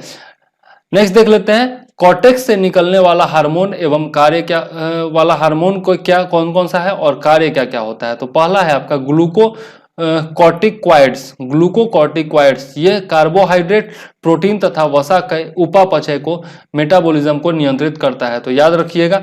नेक्स्ट है आपका मिनरलोकॉर्टिकॉइड्स, ठीक है। मिनरलोकॉर्टिकॉइड्स क्या करता है, या मनुष्य, इसका मुख्य कार्य वृक्क नलिकाओं के द्वारा, मतलब जो किडनी के ट्यूब्स होते हैं उनके द्वारा लवण के पुनः अवशोषण पर शरीर में अन्य लवणों की मात्रा का नियंत्रण करना, ठीक है।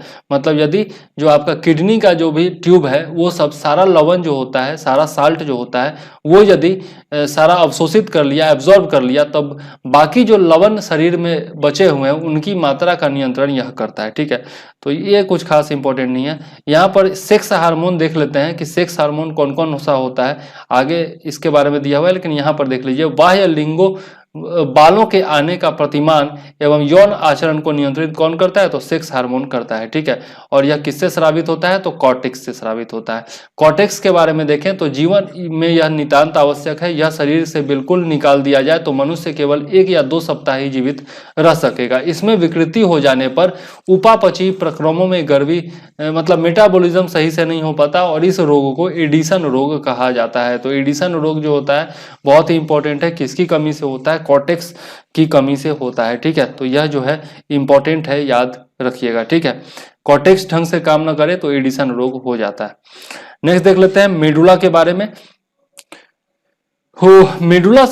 मेडुला के द्वारा स्रावित हार्मोन जो होता है उसका नाम होता है एपिनेफ्रिन, ठीक है। एपिनेफ्रिन हार्मोन जो होता है वह मेडुला से स्रावित होता है और इसी को एड्रिनलिन कहते हैं और नॉर एपिनेफ्रिन भी इसी को कहा जाता है, या फिर एड्रिनलिन दोनों जो होता है आपका एमिनो एसिड होता है। ठीक है, ये चारों नाम याद रखना मुश्किल है लेकिन देख लीजिएगा एक बार।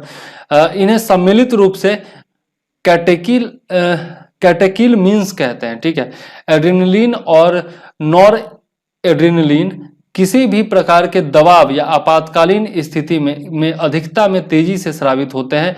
इसी कारण ये आपातकालीन हार्मोन या शुद्ध हार्मोन या फ्लाइट हार्मोन कहलाते हैं। ठीक है, इंपॉर्टेंट है, जब भी हम तनाव में होते हैं किसी भी कारण से, मान लिया एक्सीडेंट हो गया किसी का, तो उस समय एड्रेनलिन हार्मोन रिलीज होगा। ठीक है, नेक्स्ट देख लेते हैं, एपिनेफ्रिन हृदय स्पंदन एकाएक रुक जाने पर उसे पुनः चालू करने में सहायक होता है। तो यह जो है बहुत ही ज़्यादा इंपॉर्टेंट है, याद रखिएगा।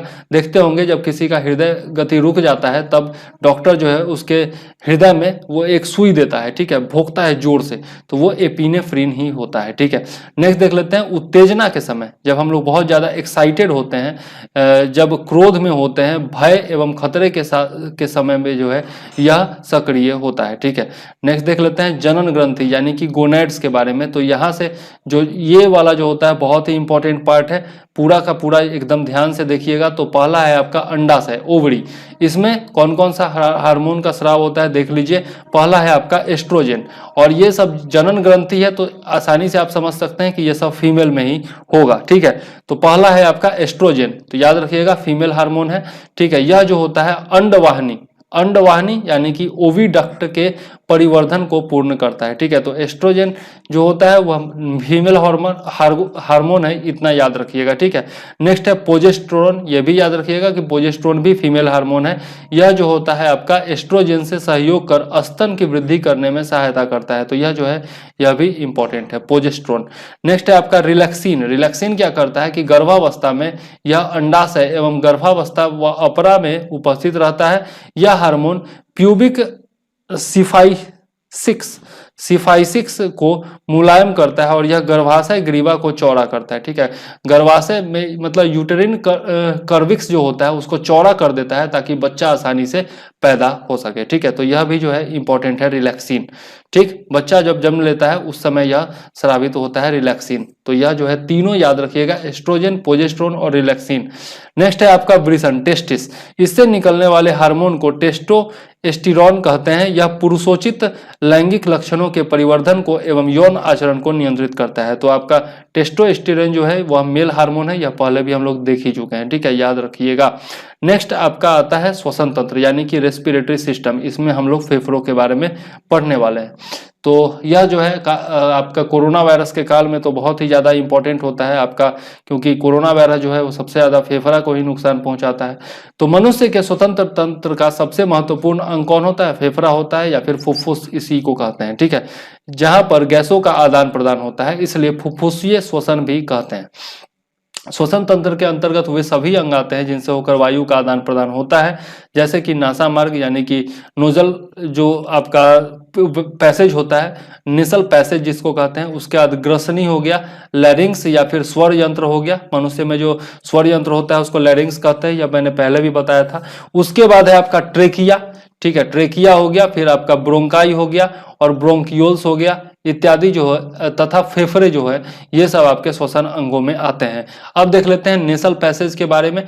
तो इसका मुख्य कार्य सूंघने से संबंधित है। यह श्वसन नाल के द्वार का भी कार्य करता है और यह स्तर लगभग 1/2 मतलब कि आधा लीटर म्यूकस प्रतिदिन स्रावित करती है। ठीक है, इसमें क्या होता है कि नेसल पैसेज में इसके भीतर गुहा म्यूकस कला यानी कि म्यूकस मेम्ब्रेन होता है। ठीक है, और इसमें जो है आधा लीटर म्यूकस प्रतिदिन स्रावित यह करता है। ठीक है, जो नेटा बाहर निकलता है वही कहते हैं इसको एक स्तर धूल के कण जीवाणु तथा अन्य सूक्ष्म जीव को शरीर के अंदर प्रवेश करने से रोकती है। ठीक है, तो वो नेटा जो होता है वही नखटी बना देता है। बड़ा घिन लग रहा होगा, खैर जो भी है, जो है सो यही है, साधारण भाषा में समझाने का यही उपाय है।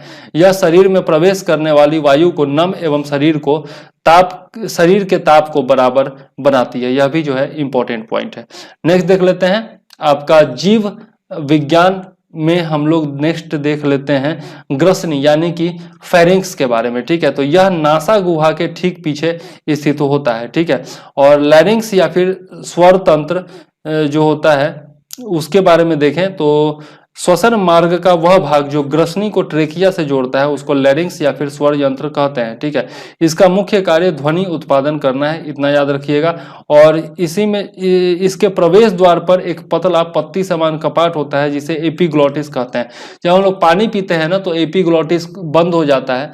ठीक है, एपिग्लॉटिस खुल जाता है और वहां से पानी जो होता है वह पेट में चला जाता है, मतलब आपका ऑसोफेगस होते हुए पेट में चला जाता है। अगर वो ना खुले, ठीक है, और बंद हो जाए, यदि एपिग्लॉटिस द्वार बंद हो जाएगा तब क्या होगा कि हम लोग पानी जो है हम लोग का शरीर सरक जाएगा, क्योंकि आपका ऑक्सीजन युक्त जो एयर है वो भी वहीं से जा रहा है और पानी भी वहीं से जा रहा है। तो दोनों अगर मिल गया तो फिर जो है आपका कह सकते हैं कि आदमी सरक जाता है। सरकना जिसको कहते हैं, पानी पीते पीते आदमी अचानक से खांसी होने लगता है ना, सरक जाता है, वही आपका एपिग्लॉटिस के कारण होता है। ठीक है, आगे देख लेते हैं ट्रैकिया के बारे में। तो ट्रैकिया जो होता है यह वक्ष गुहा यानी कि आपका थोरेसिक कैविटी में होता है, में प्रवेश करती है। ठीक है, ट्रैकिया के दोनों प्रमुख शाखाओं को प्राथमिक ब्रोंकियोल कहते हैं। दायां ब्रोंकियोल 3 शाखाओं में बंटकर दाईं ओर के फेफड़े में प्रवेश करता है, जबकि बायां ब्रोंकियोल जो होता है केवल 2 शाखाओं में ही बंटकर बाएं फेफड़े में प्रवेश करता है। तो दायां वाला जो होता है ब्रोंकियोल वो 3 शाखाओं में बढ़ता है और बायां वाला जो ब्रोंकियोल होता है वो 2 शाखाओं में बढ़ता है, याद रखिएगा। नेक्स्ट देख लेते हैं फेफड़ा के बारे में। तो फेफड़ा के बारे में यदि देखें तो वक्ष गुहा में, ठीक है, वक्ष गुहा में एक जोड़ी फेफड़े होते हैं। वक्ष गुहा कहने का मतलब क्या, पेट का जो आपका कैविटी होता है, ठीक है, उसमें एक जोड़ी फेफड़ा होता है। इसका रंग कैसा होता है, लाल होता है। ठीक है, और इसकी संरचना स्पंज के समान होती है। ठीक है, आप वो देखते होंगे कि एक सामान्य मनुष्य के फेफड़े को निचोड़ा जाए तो उसमें से इतना किलोग्राम टार निकलता है। प्रचार देखे होंगे मूवी से पहले जो है आपका स्मोकिंग बंद करने के लिए जो प्रचार आता है, तो उसमें देखे होंगे कि स्पंज के जैसा उसको निचोड़ देता है ना, तो यह जो होता है स्पंज के समान होता है। दायां फेफड़ा जो होता है वो बायां फेफड़ा के तुलना में बड़ा होता है। राइट वाला बड़ा होता है, लेफ्ट वाला छोटा होता है, याद रखिएगा। प्रत्येक फेफड़ा एक झिल्ली के द्वारा घिरा रहता है जिसे प्यूरल मेम्ब्रेन कहते हैं। ठीक है, फेफड़े में रुधिर कोशिकाओं का जाल बिछा रहता है। यहाँ पर ऑक्सीजन जो होता है वह रुधिर में चला जाता है और CO2 जो होता है वह बाहर चला आता है। श्वसन की प्रक्रिया को 4 भागों में बांटा जा सकता है। पहला है आपका एक्सटर्नल रेस्पिरेशन, मतलब बाह्य श्वसन। दूसरा है आपका गैसों का परिवहन यानी कि ट्रांसपोर्टेशन ऑफ गैसेज। तीसरा है आपका आंतरिक श्वसन यानी कि इंटरनल रेस्पिरेशन। और चौथा है कोशिकीय श्वसन यानी कि सेलुलर रेस्पिरेशन। ठीक है, बाह्य श्वसन को निम्न 2 भागों में विभक्त किया जा सकता है। पहला आपका ब्रीदिंग हो गया यानी कि श्वासोच्छ्वास हो गया, और दूसरा हो गया गैसों का विनिमय। ब्रीदिंग देखें तो ब्रीदिंग जो होता है आपका सांस लेना या फिर सांस छोड़ना, इसी को ब्रीदिंग कहा जाता है। और श्वासोच्छ्वास की क्रिया विधि क्या होती है यह आप लोग देख लीजिएगा, इसमें कुछ समझाने लायक नहीं है, आसानी से समझ जाइएगा। एक्सपिरेशन भी जो है आसानी से आप देख सकते हैं, इंस्पिरेशन और एक्सपिरेशन। इंस्पिरेशन मतलब सांस लेना और एक्सपिरेशन मतलब सांस छोड़ देना। अब यहाँ पर ये इंपॉर्टेंट है कि जो आपका ब्रीदिंग के द्वारा जो अंदर हम लोग वायु लेते हैं उसमें क्या क्या होता है, तो 78.09% नाइट्रोजन होता है, 21% ऑक्सीजन होता है और कार्बन डाइऑक्साइड 0.03% होता है। जबकि जो बाहर निकालते हैं हम लोग वायु उसमें 78.0 नाइट्रोजन तो सेम होता है, ऑक्सीजन और कार्बन डाइऑक्साइड जो होता है वो बदल जाता है। ऑक्सीजन जो होता है वो 4% घट करके 17% हो जाता है और कार्बन डाइऑक्साइड जो होता है वो बढ़ जाता है 3.97% बढ़ जाता है और 4% हो जाता है। तो यह जो है बहुत ही इंपॉर्टेंट है, याद रखिएगा। सांस द्वारा लगभग 400 ml पानी प्रतिदिन हमारे शरीर के बाहर निकलता है। ठीक है, इसीलिए कहा जाता है कि 7-8 लीटर पानी डेली पीना चाहिए। ठीक है, अब ये सब चीज जो है गैसों का विनिमय कैसे होता है ये आप लोग देख लीजिएगा। यहाँ पर इंपॉर्टेंट ये है कि फेफड़े में ऑक्सीजन तथा कार्बन डाइऑक्साइड का जो विनिमय होता है वह दाबों के अंतर के कारण होता है, प्रेशर डिफरेंस के कारण होता है, और यह जो होता है विसरण के कारण, विसरण की प्रक्रिया इसमें होती है। ठीक है, अब देख लेते हैं गैसों का परिवहन, तो यह भी आप देख लीजिएगा। ठीक है, और ऑक्सीजन का परिवहन रुधिर में पाए जाने वाले लाल वर्णक हीमोग्लोबिन के द्वारा होता है। यह जरूर इंपॉर्टेंट है कि ऑक्सीजन का जो आपका ट्रांसपोर्टेशन होता है वह हीमोग्लोबिन के द्वारा होता है। ठीक है, नेक्स्ट देख लेते हैं कार्बन डाइऑक्साइड का परिवहन किसके द्वारा होता है, तो कार्बन डाइऑक्साइड का परिवहन कोशिकाओं से फेफड़े तक हीमोग्लोबिन के द्वारा केवल 10 से 20% तक ही हो पाता है। ठीक है, कार्बन डाइऑक्साइड का परिवहन रक्त परिसंचरण तंत्र के द्वारा अन्य प्रकार से भी होता है। ठीक है, तो पहला है आपका प्लाज्मा में घुलकर होता है, दूसरा आपका बाइका बाइकार्बोनेट्स के रूप में, ठीक है, बाइकार्बोनेट्स, यहाँ पर ढंग से फोटो शायद नहीं लिया गया है इसलिए दिख नहीं रहा है, बाइकार्बोनेट्स के रूप में। तो पहला है आपका प्लाज्मा में घुलकर, तो CO2 जो है कार्बन डाइऑक्साइड प्लाज्मा में घुलकर कार्बनिक अम्ल बनाती है और इस रूप में 7% कार्बन डाइऑक्साइड का परिवहन होता है और 70% परिवहन जो होता है वह आपका बाइकार्बोनेट्स के रूप में होता है। यह रुधिर के पोटेशियम एवं सोडियम के साथ मिल करके और पोटेशियम बाइकार्बोनेट एवं सोडियम बाइकार्बोनेट का निर्माण करता है। नेक्स्ट देख लेते हैं आंतरिक शोषण। तो इसमें यदि हम देखें तो शरीर के अंदर रुधिर एवं उत्तक द्रव्य के बीच गैसीय विनिमय होता है जिसे आंतरिक शोषण कहते हैं। फेफड़ों में होने वाले गैसीय विनिमय को बाह्य शोषण कहते हैं, जबकि रुधिर में यानी कि जो रक्त में यानी कि ऑक्सी हीमोग्लोबिन कोशिकाओं में जो पहुंचता है तो ऑक्सीजन विमुक्त होता है एवं खाद्य पदार्थों का ऑक्सीकरण होता है जिससे ऊर्जा विमुक्त होती है। तो यह जो है कुछ खास इंपॉर्टेंट नहीं है, ठीक है, याद रख एक बार पढ़ लीजिएगा। नेक्स्ट है आपका कोशिकीय शोषण। तो यहाँ पर जो होता है कोशिकीय शोषण यह कोशिका के अंतर्गत होता है, सबसे पहले तो यह जानिए, और यह दो प्रकार का होता है, एक होता है अनएरोबिक और एक होता है एरोबिक। अनएरोबिक जो होता है जिसमें ऑक्सीजन प्रेजेंट नहीं होता है, एब्सेंट होता है, उसको अनएरोबिक कहते हैं, ठीक है, और जिसमें आपका ऑक्सीजन होता है उसको एरोबिक कहते हैं। अनॉक्सी शोषण के बारे में देखें तो इसमें ग्लूकोज बिना ऑक्सीजन के मांसपेशियों में लैक्टिक अम्ल और बैक्टीरिया एवं यीस्ट की कोशिकाओं में इथाइल अल्कोहल में विघटित हो जाता है। बहुत ही इंपॉर्टेंट है, यह पूछा जा चुका है, ठीक है, तो याद रखिएगा कि इसमें जो ग्लूकोज होता है अनॉक्सिक शोषण में एनारोबिक आपका जो रेस्पिरेशन होता है इसमें ग्लूकोज जो होता है वह बिना ऑक्सीजन के मांसपेशियों में लैक्टिक अम्ल के रूप में बदल जाता है और इसी से आपका जो बहुत दर्द कभी होता है, खेलते खेलते अचानक जो क्रैम्प आ जाता है वह आपका लैक्टिक एसिड के फॉर्मेशन के कारण ही होता है। और क्या होता है तो बैक्टीरिया एवं यीस्ट में जो होता है यह यीस्ट की कोशिकाओं में यह इथाइल अल्कोहल में विघटित हो जाता है। बहुत ही इंपॉर्टेंट, याद रखिएगा, ठीक है, किसमें आपका इथाइल अल्कोहल में विघटित होता है और किसमें लैक्टिक अम्ल में विघटित होता है, यह दोनों आपका इंपॉर्टेंट है। नेक्स्ट देख लेते हैं अनॉक्सी शोषण के अंत में पायरुविक अम्ल बनता है, यह भी जो है इंपॉर्टेंट है। या आपका अनएरोबिक आपका रेस्पिरेशन होगा उसमें पायरुविक अम्ल बनेगा। अनॉक्सी शोषण प्रायः जीवों में गहराई पर स्थित उत्तकों में अंकुरित होते बीजों एवं फलों में थोड़े समय के लिए होता है, परंतु यीस्ट एवं जीवाणु में यह प्रायः पाया जाता है। अब देख लेते हैं एरोबिक रेस्पिरेशन। तो इसमें मैंने बताया कि आपका क्या होगा तो ऑक्सीजन की उपस्थिति में होगा और इसमें क्या बनेगा लास्ट में CO2 एवं H2O बनेगा, मतलब कार्बन डाइऑक्साइड और आपका जल बनेगा, ठीक है। तो आपका यहाँ पर देख सकते हैं ग्लूकोज जो है आपका C6H12O6 उसका ऑक्सीकरण हुआ 6O2, तो यह जो है आपका CO2 में बदल गया और H2O में बदल गया, ठीक है। आगे देख लेते हैं कोशिकीय शोषण में होने वाली जटिल प्रक्रिया को दो भागों में बांटा गया है। पहला आपका ग्लाइकोलिसिस है और ग्लाइकोलिसिस के बारे में यदि देखें तो इसका अध्ययन जो है सर्वप्रथम एम्बडेन मेयर हॉफ पार्सन ने किया था। यह इंपॉर्टेंट नहीं है, याद मत रखिएगा। इसे EMP पथ भी कहा जाता है। इसको अनॉक्सी शोषण या शर्करा किण्वन भी कहा जाता है।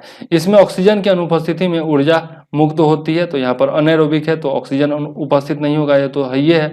और एक ग्लूकोज अणु जो होता है ग्लाइकोलिसिस में विघटन के स्वरूप पायरुविक अम्ल के 2 अणु बनाते हैं। यह भी कुछ खास इंपॉर्टेंट नहीं है, ये सब आप देख लीजिएगा। यहाँ पर देख लेते हैं, थोड़ा सा इंपॉर्टेंट लग रहा है कि ग्लाइकोलिसिस में ऑक्सीजन की आवश्यकता नहीं होती है, ठीक है, ग्लाइकोलिसिस में ऑक्सीजन की आवश्यकता नहीं होती है, अतः यह प्रक्रिया अनॉक्सी शोषण एवं ऑक्सी शोषण में एक समान होती है, ठीक है।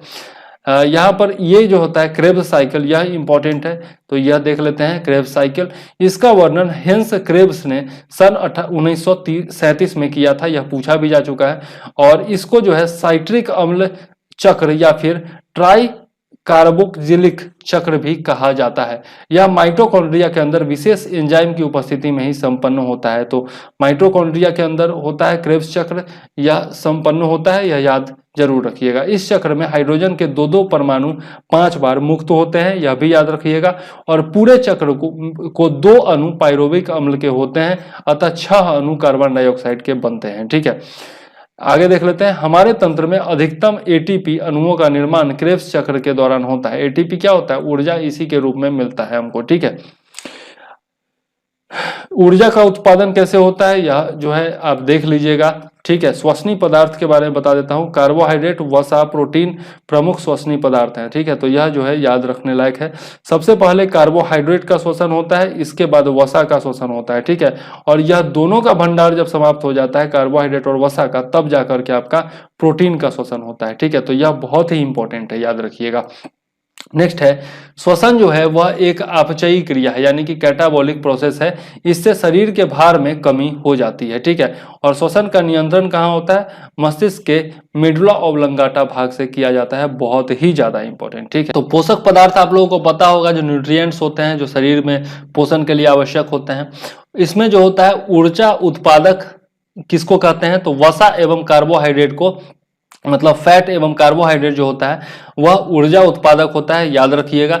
उपापचयी नियंत्रक मतलब मेटाबॉलिज्म को कंट्रोल करने वाला कौन कौन होता है? तो आपका विटामिन होता है और लवण एवं जल होता है, ठीक है। तो यह भी याद रखिएगा। जो जो इंपॉर्टेंट है वो मैं बता दे रहा हूं। ग्रोथ के लिए या फिर आपका डेवलपमेंट के लिए, निर्माण के लिए, मतलब शरीर की टूट फूट की मरम्मत करने के लिए या फिर शरीर की वृद्धि के लिए कौन जरूरी होता है? तो आपका प्रोटीन जरूरी होता है, इसलिए इसको ग्रोथ न्यूट्रिएंट्स भी कहा जाता है, ठीक है। नेक्स्ट देख लेते हैं आपका आनुवंशिक पदार्थ। आनुवंशिक पदार्थ जो होता है मतलब कि आनुवंशिक गुणों को, मतलब पिता से पुत्र में गुणों को ट्रांसफर करता है, मतलब पूर्वजों से अग्रजों में, ठीक है। और यह जो होता है न्यूक्लिक एसिड के थ्रू होता है, ठीक है। तो न्यूक्लिक एसिड को जो है, न्यूक्लिक अम्ल जो होता है उसको कहा जाता है आनुवंशिक पदार्थ शरीर के अंदर। मनुष्य के शरीर में विभिन्न कार्यों के लिए निम्नलिखित पोषक तत्वों की आवश्यकता होती है: कार्बोहाइड्रेट, प्रोटीन, वसा, विटामिन, जल, न्यूक्लिक एसिड और खनिज लवण, ठीक है।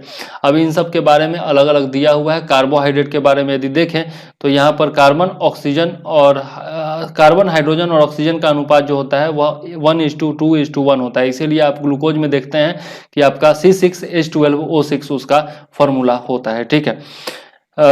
शरीर की ऊर्जा की आवश्यकता का 50 से 75% ऊर्जा की आपूर्ति जो होती है वह आपका इन्हीं से होता है, कार्बोहाइड्रेट से होता है, ठीक है। तो बहुत ही इंपॉर्टेंट है, याद रखिएगा। 1 ग्राम ग्लूकोज के पूर्ण ऑक्सीकरण से 4.2 किलो कैलोरी ऊर्जा प्राप्त होती है, यह भी बहुत ज्यादा इंपॉर्टेंट। कार्बोहाइड्रेट जो होता है वो 3 प्रकार का होता है। पहला आपका मोनोसेकेराइड होता है, दूसरा ट्राईसेकेराइड होता है और तीसरा होता है पॉलीसेकेराइड, ठीक है। तो मोनोसेकेराइड में यदि देखें तो इसमें ग्लूकोज आता है, ग्लैक्टोज आता है, मैनोज आता है और ट्राइओज आता है, ठीक है। और डाइसेकेराइड में देखें तो इसमें जो है एक समान मोनोसेकेराइड या फिर 2 विभिन्न जो मोनोसेकेराइड्स होते हैं उनके संयोजन से एक डाइसेकेराइड बनता है, जैसे माल्टोज हो गया, सुक्रोज हो गया और लैक्टोज हो गया। तो सबका जो एग्जाम्पल है वो जरूर से जरूर याद रखिएगा, यह भी याद रखिएगा और यह भी याद रखिएगा। मोनोसेकेराइड कौन है, डाइसेकेराइड कौन है और पॉलीसेकेराइड कौन है। पॉलीसेकेराइड में आपका स्टार्च, ग्लाइकोजन आता है और काइटिन आता है, ठीक है। यही इंपॉर्टेंट है, बाकी कुछ खास इसमें इंपॉर्टेंट नहीं है। हाँ, ये जरूरी है, पॉलीसेकेराइड जो होता है वह ऑर्थोपोडा के बाह्य कंकाल एवं सेलुलोज में पाया जाता है, तो यह भी जो है इंपॉर्टेंट है। बाकी उदाहरण तो आपको याद रखना ही रखना है। नेक्स्ट देख लेते हैं कार्बोहाइड्रेट का मुख्य कार्य क्या क्या होता है, तो यह जो है आप खुद से पढ़ सकते हैं। वैसे कुछ जो इंपॉर्टेंट है जिसमें मैंने टिक लगाया हुआ है तो आप देख लीजिए।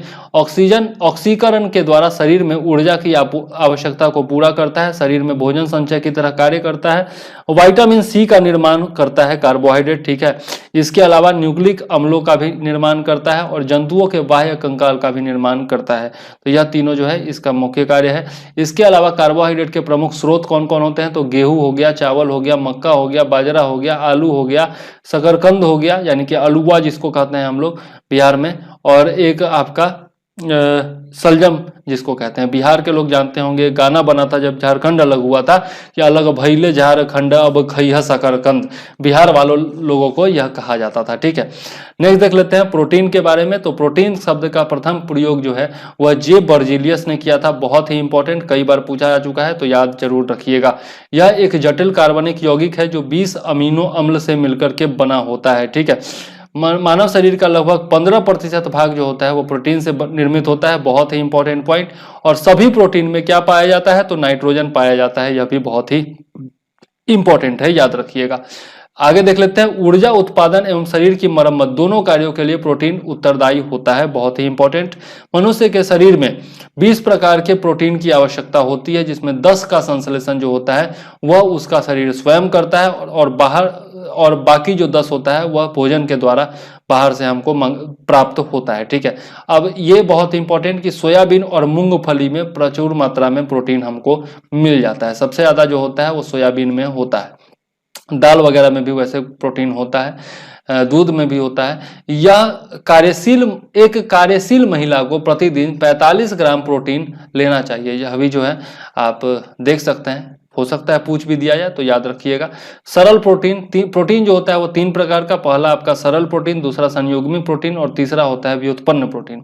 तो यदि सरल प्रोटीन को देखें तो वो प्रोटीन जिसमें केवल अमीनो अम्ल का बना होता है वह आपका प्रोटीन सरल प्रोटीन कहलाता है। जैसे कि एल्ब्यूमिन्स हो गया, ग्लोब्यूलिन्स हो गया और हिस्टोन हो गया। तो हिस्टोन प्रोटीन कहाँ होता है आप कमेंट में बताइएगा। जब हम लोग कोशिका पढ़ रहे थे तब मैंने आपको ये चीज बताया था कि हिस्टोन प्रोटीन कहाँ होता है। ठीक है, आप कमेंट में जरूर लिखिएगा। नेक्स्ट है आपका संयुग्मी प्रोटीन। तो यह प्रोटीन जिसके अणुओं के साथ समूह भी जुड़े रहते हैं इसको संयुग्मी प्रोटीन कहलाते हैं। उदाहरण के लिए क्रोमोप्रोटीन हो गया, आपको ग्लाइको प्रोटीन हो गया। ठीक है, तो उदाहरण सबका याद रखिएगा। व्युत्पन्न प्रोटीन देखें तो इसमें आपका प्रोटीन्स आता है, पेप्टोन आता है और पेप्टाइड्स आता है। तो यह तीनों का जो उदाहरण है वो याद जरूर रखिएगा। अब प्रोटीन के कार्य क्या होते हैं तो यह कोशिकाओं जीव द्रव्य एवं उत्तकों के निर्माण में भाग लेते हैं। यह शारीरिक वृद्धि के लिए आवश्यक है। इसकी कमी से शारीरिक विकास रुक जाता है। बच्चों में प्रोटीन की कमी से ये याद रखिएगा क्वासियोरकर एवं मरासमस नामक रोग हो जाता है। बहुत ही इंपॉर्टेंट, कई बार पूछा जा चुका है। ठीक है, तो याद रखिएगा।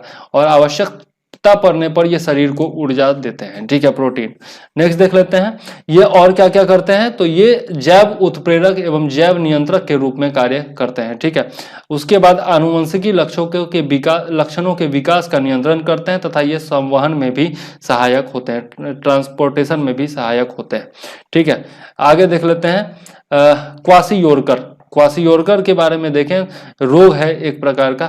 इस रोग में बच्चों के हाथ पांव दुबले हो जाते हैं तथा पेट जो है वो बाहर की ओर निकल जाता है। ठीक है, कुपोषण के कारण जो होता है जिसमें प्रोटीन की कमी होती है उनमें आपका क्वासियोरकर ज्यादा पाया जाता है। ठीक है, मरासमस रोग जो होता है इस रोग में बच्चों की मांसपेशियां जो होती हैं वो ढीली पड़ जाती हैं। ठीक है, तो यह कुपोषण के कारण होता है जिसमें यदि प्रोटीन युक्त भोजन ढंग से नहीं मिलता है इंसान को तब यह होता है। ठीक है, नेक्स्ट है आपका वसा फैट्स के बारे में देखें तो वसा ग्लिसरॉल एवं वसीय अम्ल का एक एस्टर होती है। इसमें कार्बन, हाइड्रोजन, ऑक्सीजन विभिन्न मात्राओं में उपस्थित रहते हैं। तो बहुत ही इंपॉर्टेंट, याद रखिएगा। आगे देख लेते हैं वसा सामान्यतः 20 डिग्री सेंटीग्रेड ताप पर ठोस अवस्था में होते हैं। यह बहुत ही इंपॉर्टेंट है, याद रखिएगा। परंतु यदि वे इस ताप पर द्रव अवस्था में हो तो उन्हें तेल कहा जाता है। वसा अम्ल 2 प्रकार के होते हैं, पहला संतृप्त हो गया, दूसरा असंतृप्त हो गया। संतृप्त वसा अम्ल जो होता है वो मछली के तेल, वनस्पति तेलों में मिलते हैं, बहुत ही इंपॉर्टेंट। और केवल नारियल का तेल या तार का तेल जो होता है उसमें संतृप्त तेल मिलता है। ठीक है, तो बहुत ही ज्यादा इंपॉर्टेंट है, याद रखिएगा। संतृप्त तेल किससे मिलता है तो नारियल का तेल एवं तार का तेल, और बाकी जो आपका मछली का तेल होता है और वनस्पति तेल बाकी सब जो होता है उसमें असंतृप्त वसा पाया जाता है। ये बहुत ही इंपॉर्टेंट है कि 1 ग्राम वसा से 9.3 किलो कैलोरी ऊर्जा उत्पन्न होती है और सामान्यतः एक वयस्क व्यक्ति को 20 से 30% ऊर्जा वसा से प्राप्त होनी चाहिए। ठीक है, शरीर में इसका संश्लेषण कहाँ होता है तो माइटोकॉन्ड्रिया में होता है। यह VVPPI है, बहुत बार पूछा जा चुका है, याद रखिएगा। और वसा का मुख्य कार्य क्या होता है तो यह शरीर को ऊर्जा प्रदान करती है। यह त्वचा के नीचे जमा होकर शरीर के ताप को बाहर नहीं निकलने देती। यह खाद्य पदार्थों में शोषण उत्पन्न करती है और आहार को रुचिकर बनाती है। यह शरीर के विभिन्न अंगों को चोटों से भी बचाती है। ठीक है, तो इंपॉर्टेंट है, याद रखिएगा। वसा की कमी से त्वचा क्या होती है रूखी हो जाती है, क्योंकि यह तेल का काम करता है तो त्वचा को सूखने नहीं देता है। लेकिन वसा की कमी हो जाएगी तो त्वचा आपका रूखा हो जाएगा और फिर जो है आपको मॉइस्चराइजर लगाना होगा। इससे जो है वजन में कमी आती है वसा की कमी से, और शरीर का विकास रुक जाता है। तो बहुत ही इंपॉर्टेंट, याद रखिएगा। वसा की अधिकता से शरीर स्थूल हो जाता है, मतलब भारी हो जाता है, मोटा हो जाता है इंसान, और हृदय की बीमारी होती है तथा रक्तचाप ब्लड प्रेशर बढ़ जाता है। ठीक है, इंपॉर्टेंट है, याद रखने लायक है। नेक्स्ट देख लेते हैं विटामिन के बारे में। तो विटामिन का आविष्कार जो है वह आपका फंक नामक वैज्ञानिक ने 1911 ईस्वी में किया था। यह एक प्रकार का आपका कार्बनिक यौगिक है। तो याद रखिएगा यह कार्बनिक यौगिक है, इसमें कोई कैलोरी प्राप्त नहीं होती, परंतु यह शरीर के उपापचय मेटाबॉलिज्म में रासायनिक प्रतिक्रियाओं के नियम के लिए अत्यंत आवश्यक होता है, इसलिए इसे रक्षात्मक पदार्थ भी कहा जाता है। किसको? विटामिन को। ठीक है, डिफेंस का काम करता है, एक तरह से सोल्जर का काम करता है।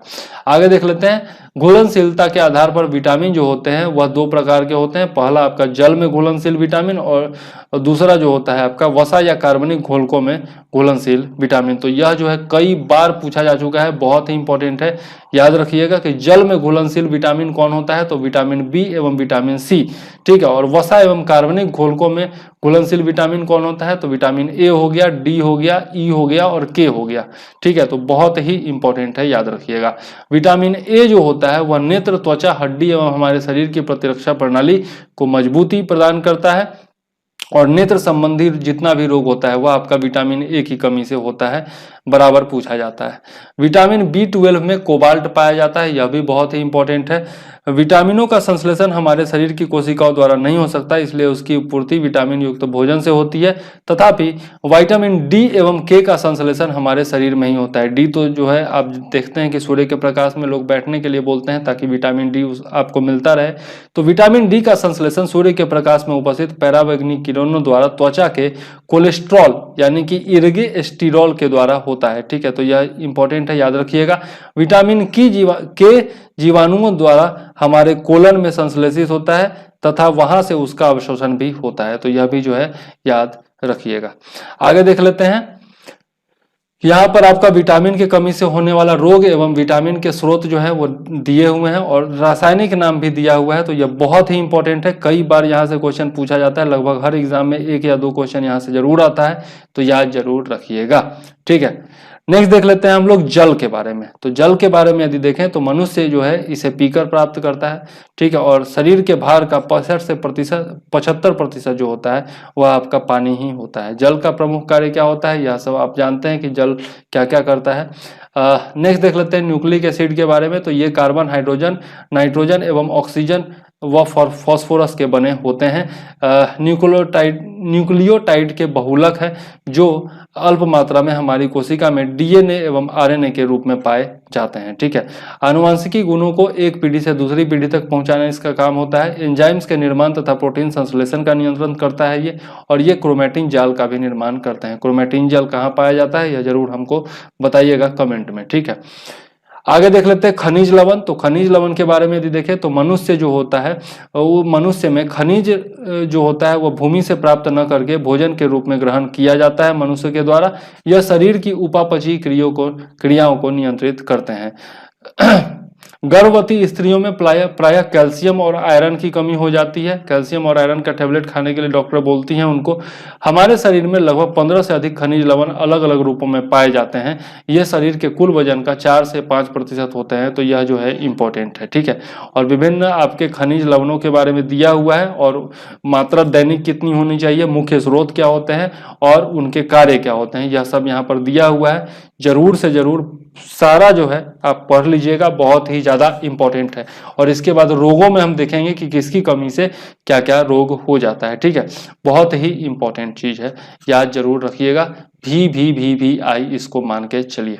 ठीक है, जैसे विटामिन जरूरी है वैसे ही ये भी जरूरी है। ठीक है, आगे देख लेते हैं पोषण के बारे में। तो संतुलित पोषण जो होता है, बैलेंस डाइट, ये आप जानते हैं कि जिसमें हर एक पोषक तत्व होता है ताकि हमको हमारा शरीर जो है वो वृद्धि कर सके और आपका जो है उसमें जितने भी पोषक तत्व हैं वो सारे प्राप्त हो जाएं, तो उसको संतुलित पोषण कहते हैं।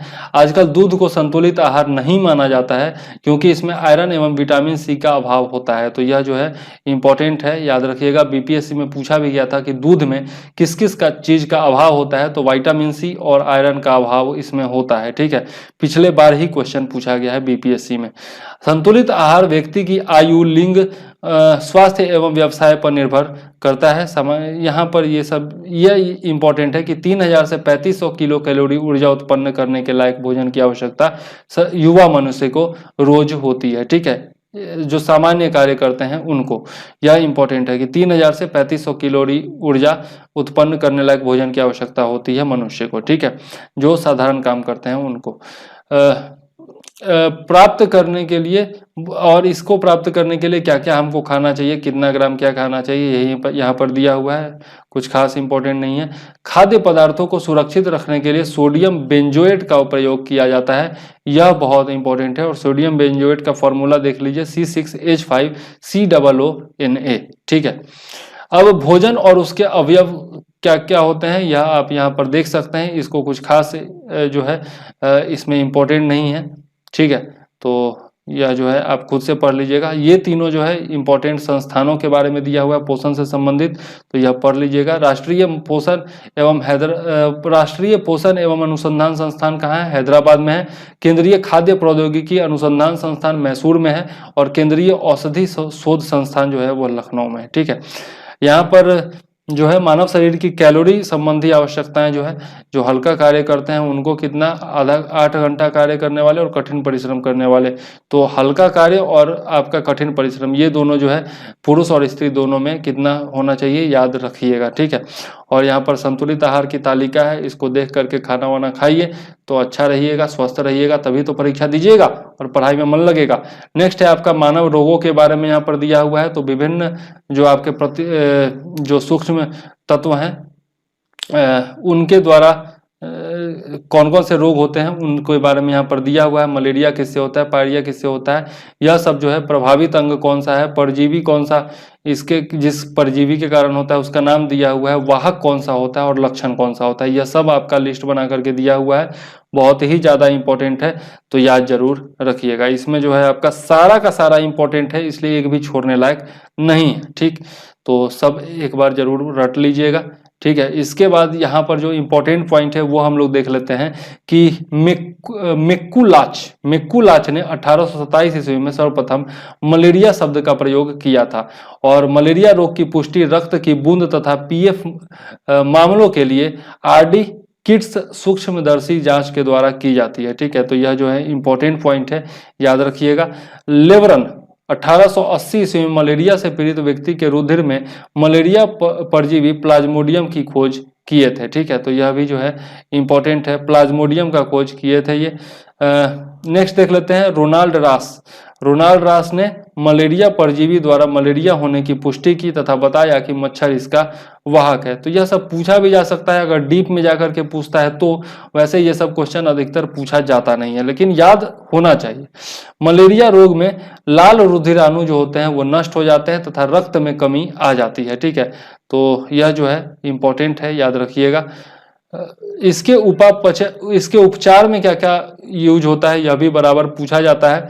तो सबसे पहला आपका कुनैन होता है, पेलुड्रीन हो गया, क्लोरोक्विन हो गया, या तो आपका क्लोरोक्विन जो है वह कोरोना वायरस के खिलाफ भी यूज किया गया है। ठीक है, आपका क्लोरोक्विन द्वारा दवा का निर्यात भी हमने खूब किया है शुरुआती अवस्था में 2020 में। प्रीमाक्विन यह भी जो है, यह चारों जो है आपका मलेरिया से बचाव के लिए दवाई है, बहुत ही इंपॉर्टेंट है, याद रखिएगा। और 1882 ईस्वी में जर्मन वैज्ञानिक रॉबर्ट कोच ने कॉलरा एवं टीबी के जीवाणुओं की खोज की थी, यह भी याद रखिएगा, रॉबर्ट कोच का नाम। लुई पास्चर ने रेबीज का टीका एवं दूध के पास्चुराइजेशन की विधि की खोज की। पास्चुराइजेशन क्या होता है यह मैं बता चुका हूं पिछले वीडियोज में, तो देख लीजिएगा। बच्चों में डीपीटी उन्हें डिप्थीरिया, काली खांसी एवं टिटनेस रोग प्रतिरक्षण के लिए दिया जाता है। ठीक है, तो डी से हो गया डिप्थेरिया, पी से हो गया आपका काली खांसी, क्या कहेंगे इसको अंग्रेजी में याद नहीं आ रहा है मुझे, और टी जो होता है आपका टिटेनस हो गया। ठीक है, तो यह जो है आपका याद रखिएगा डीपीटी का टीका। ठीक है, बहुत ही इंपॉर्टेंट है, तो एकदम मत भूलिएगा। ओके, पी से याद आता है तो मैं बता दूंगा, अभी याद नहीं है। यहाँ पर देख सकते हैं आप कुछ जो है विषाणुओं से होने वाली बीमारियों के बारे में यहाँ पर दिया हुआ है, तो इसको VVI मान करके और जो है रट जाइएगा। ठीक है, विभिन्न रोगों से संबंधित बहुत सारी चीजें पूछी जाती हैं, विषाणु का नाम भी पूछ लिया जाता है, प्रभावित अंग भी पूछ लिया जाता है, और आपका लक्षण जो होता है वह भी बराबर पूछ लिया जाता है। ठीक है, एड्स का फुल फॉर्म भी पूछा गया है कई बार, तो एक्वायर्ड इम्यूनोडेफिशिएंसी सिंड्रोम इसका फुल फॉर्म है, तो याद रखिएगा। अब जीका बुखार के बारे में यहाँ पर दिया हुआ है, तो ये भी जो है एक बार पढ़ लीजिएगा। जीका बुखार किसके कारण होता है, तो एडीज प्रकार के मच्छर के कारण से होता है। एडीज इजिप्टाई शायद इसका जो मच्छर है उसको कहते हैं।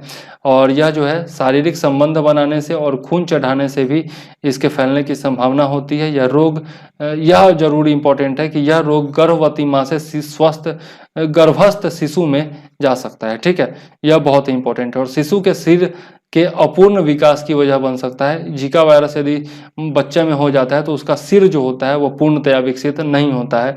ठीक है, इस शरीर जो है वो बड़ा हो जाएगा लेकिन सिर जो होता है वो छोटा ही रह जाता है। इसके अधिकांश मामले में 60 से 80% में कोई लक्षण नहीं दिखते हैं। यदि कोई लक्षण दिखते हैं तो वो क्या क्या होते हैं, तो बुखार हो गया, आंख लाल हो जाता है, जोड़ों में दर्द होता है, सिर दर्द होता है, लाल चकत्ते इत्यादि। तो आप देख सकते हैं अधिकतर जो आपका लक्षण है वो सब आपका कोरोना वायरस वाला ही है। जोड़ों में दर्द उसमें भी होता है, आपका बुखार भी होता है, सिर दर्द भी होता है और लाल चकत्ता इत्यादि भी बाद में जो है विभिन्न रूपों में कोरोना वायरस के बताया गया था बाद में। अब देख लेते हैं हेलमिंथिस। हेलमिंथस के द्वारा होने वाली बीमारी। ठीक है, अतिसार यानी कि हेलमेंथीज होना चाहिए, यहाँ पर गलती लिखा हुआ है, हेलमेंथस या फिर हेलमेंथीज इसको कहा जाता है।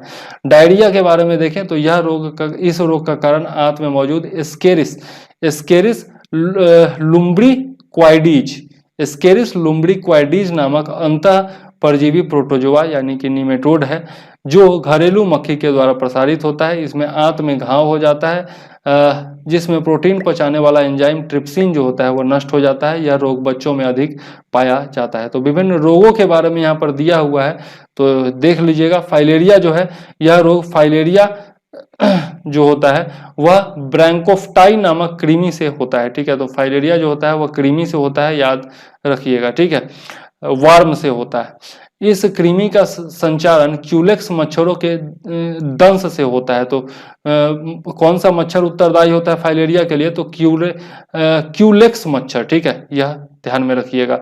इस रोग में पैरों, वृषण कोषों तथा शरीर के अन्य भागों में सूजन हो जाता है। इस रोग को हाथी पांव भी कहा जाता है। तो याद रखिएगा, कभी कभी आपको अतिसार यानी कि ये फाइलेरिया की जगह पर हाथी पांव भी दे देता है, पूछ देता है कि हाथी पांव जो है उसका कारक कौन सा मच्छर होता है, तो आपका याद रखना होगा क्यूलेक्स मच्छर। ठीक है, नेक्स्ट देख लेते हैं फफूंद के से होने वाला बीमारी कौन कौन सा होता है। तो दम्मा जो है वह आपका फफूंद यानी कि फंगस से होता है, और इसके लिए जो आपका फफूंद है वह है स्पर्जिलस फ्यूमिगेटस। ठीक है, स्पर्जिलस फ्यूमिगेटस से दम्मा होता है। ठीक है, और यह एक संक्रामक रोग है। दूसरा है एथलीट फुट। एथलीट फुट जो होता है इसको टिनिया पेडिस नामक कवक से होता है। ठीक है, टिनिया पेडिस और आगे टिनिया कैपेटिस भी हम लोग देखेंगे। तो टिनिया पेडिस जो होता है उससे आपका एथलीट फुट होता है, और यह त्वचा का संक्रामक रोग है। नेक्स्ट खाज यानी कि स्कैबीज। यह रोग एकेरस स्कैबीज के द्वारा होता है, और इसमें जो है त्वचा में खुजली होती है एवं सफेद दाग पड़ जाते हैं। तो यह जितना भी आपका फंगस का नाम दिया हुआ है यह जरूर याद रखिएगा। गंजापन देखे तो पहले भी बताया टिनिया कैपेटिस। ठीक है, और हम लोग अपने दोस्तों का नाम रख करके इसको याद रखते थे। ठीक है, किसी का नाम टिनिया कैपेटिस रख दिया, किसी का स्केबीज रख दिया, किसी का टिनिया पेडिस रख दिया, किसी का स्पर्जिलस फ्यूमिगेटस रख दिया। इस तरह से हम लोग याद किया करते थे।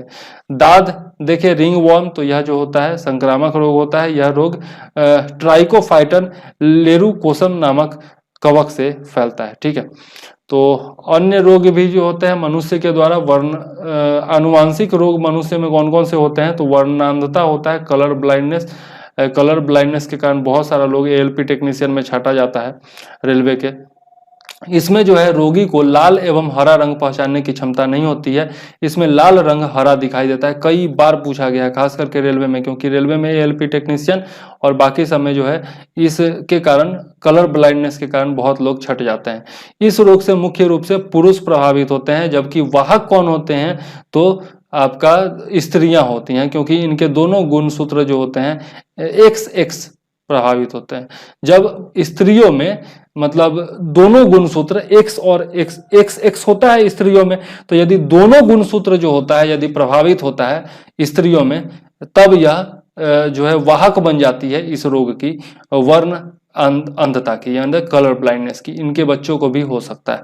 हीमोफीलिया देखें तो हीमोफीलिया जो होता है, इस रोग में व्यक्ति को चोट लगने पर आधा घंटा से 24 घंटे तक रक्त का थक्का नहीं बनता है, ठीक है। तो ऐसे रोग जिनको होते हैं वो जरा भी जो है कील वगैरह चुभ जाए तो भैया रक्त का थक्का जमेगा नहीं, हो सकता है अगर गहरा घाव लग गया तो पूरा रक्त बह जाएगा और इंसान जो है वो मर भी सकता है। तो हीमोफीलिया जो होता है बहुत खतरनाक बीमारी होता है। यह भी जो है मुख्यतः पुरुषों में होता है और स्त्रियों में यह रोग तभी होता है जब इसके दोनों जो क्रोमोसोम्स होते हैं XX दोनों प्रभावित होते हैं, ठीक है। और इस रोग की वाहक भी जो होती हैं स्त्रियां होती हैं। और हेल्डन का मानना है कि यह रोग ब्रिटेन की महारानी विक्टोरिया से प्रारंभ हुआ था। कौन सा रोग? हीमोफीलिया रोग। नेक्स्ट है आपका टर्नर सिंड्रोम। तो इसके बारे में देखें, यह रोग जो होता है वह स्त्रियों में होता है और इस रोग से ग्रसित स्त्रियों में गुणसूत्र की संख्या 45 हो जाती है, ठीक है। तो इसमें जो है जनरली आपका 46 होता है, 23 दूना 46, जबकि इसमें जो होता है एक हार्मोन घट जाता है और यह जो होता है 44A + XO के रूप में बदल जाता है। नेक्स्ट आपका देखते हैं, इसमें अल्प विकसित कद छोटा होता है एवं वक्ष जो होता है वो चपटा होता है। इसके वक्ष मतलब स्तन के बारे में यहाँ कहा जा रहा है। जननांग जो होता है वो प्रायः अविकसित होता है जिससे वे बांझ भी होती हैं, ठीक है। तो टर्नर सिंड्रोम किसमें होता है? मेनली फीमेल में ही होता है, ठीक है। नेक्स्ट देख लेते हैं क्लीनेफेल्टर सिंड्रोम। क्लीनेफेल्टर सिंड्रोम जो होता है यह रोग पुरुषों में होता है, ठीक है। तो यह भी याद रखने लायक है। इस रोग से ग्रसित पुरुषों में गुणसूत्रों की संख्या 47 हो जाती है। तो यहाँ पर हम लोगों ने देखा कि टर्नर सिंड्रोम में क्रोमोसोम की संख्या घट जाती है, जबकि यहाँ पर पुरुषों में होता है आपका क्लीनेफेल्टर सिंड्रोम और इसमें जो है 47 हो जाता है, मतलब गुणसूत्रों की संख्या इसमें पुरुषों में बढ़ जाती है। इसमें पुरुषों का वृषण जो होता है वह अल्प विकसित एवं स्तन स्त्रियों के समान विकसित हो जाता है, ठीक है। इस रोग से ग्रसित पुरुष नपुंसक भी हो सकता है, नपुंसक होता ही है, ऐसा लिखा हुआ है किताब में। अब देख लेते हैं डाउन्स सिंड्रोम। इसके बारे में भी जो है बराबर आप न्यूज वगैरह सुनते रहते होंगे, ठीक है। तो इस रोग से ग्रसित रोग जो होता है वह मंद बुद्धि, आंखें टेढ़ी हो जाती हैं, जीभ मोटी हो जाती है तथा अनियमित शारीरिक ढांचा होता है। इसे मंगोलिज्म भी कहा जाता है। तो इंपॉर्टेंट है, याद रखिएगा। उसके बाद है आपका पटाऊ सिंड्रोम। तो यहाँ पे वो पटाना नहीं है, लड़की पटाना, यहाँ पर पटाऊ सिंड्रोम जो है वो नाम है। तो इसमें रोगी के ऊपर का ओठ जो होता है वो बीच से कट जाता है, तालू में दरार पड़ जाता है और इस रोग में रोगी जो होता है मंद बुद्धि होता है या फिर नेत्र रोग आदि से प्रभावित हो सकता है। आगे देख लीजिए यहाँ पर कुछ अन्य रोगों के बारे में। तो पहला है आपका पैरालिसिस। ये सब आप जानते ही होंगे पैरालिसिस क्या होता है। यहाँ पर कुछ इंपॉर्टेंट नहीं है बताने लायक, जहाँ बताने लायक है वहाँ पे मैंने टिक लगाया हुआ है। तो पहला देख लेते हैं यहाँ पे सिजोफ्रेनिया के बारे में। सिजोफ्रेनिया देखें तो यह जो है एक मानसिक रोग है जो प्रायः युवा वर्ग में होता है। तो यह इंपॉर्टेंट है, याद रखिएगा। नेक्स्ट है आपका मिर्गी। मिर्गी के बारे में याद रखना जरूरी है और उस दिन मैंने बताया था कि मिर्गी के इलाज के लिए कौन सा आपका जो जीवाणु होता है, सॉरी क्या यूज में आता है, ठीक है। दवाई जो बनती है वो उसका नाम क्या होता है, यह मैंने आपको बताया था पहले वीडियो में, ठीक है। तो मिर्गी जो होता है इसको अपस्मार रोग भी कहते हैं।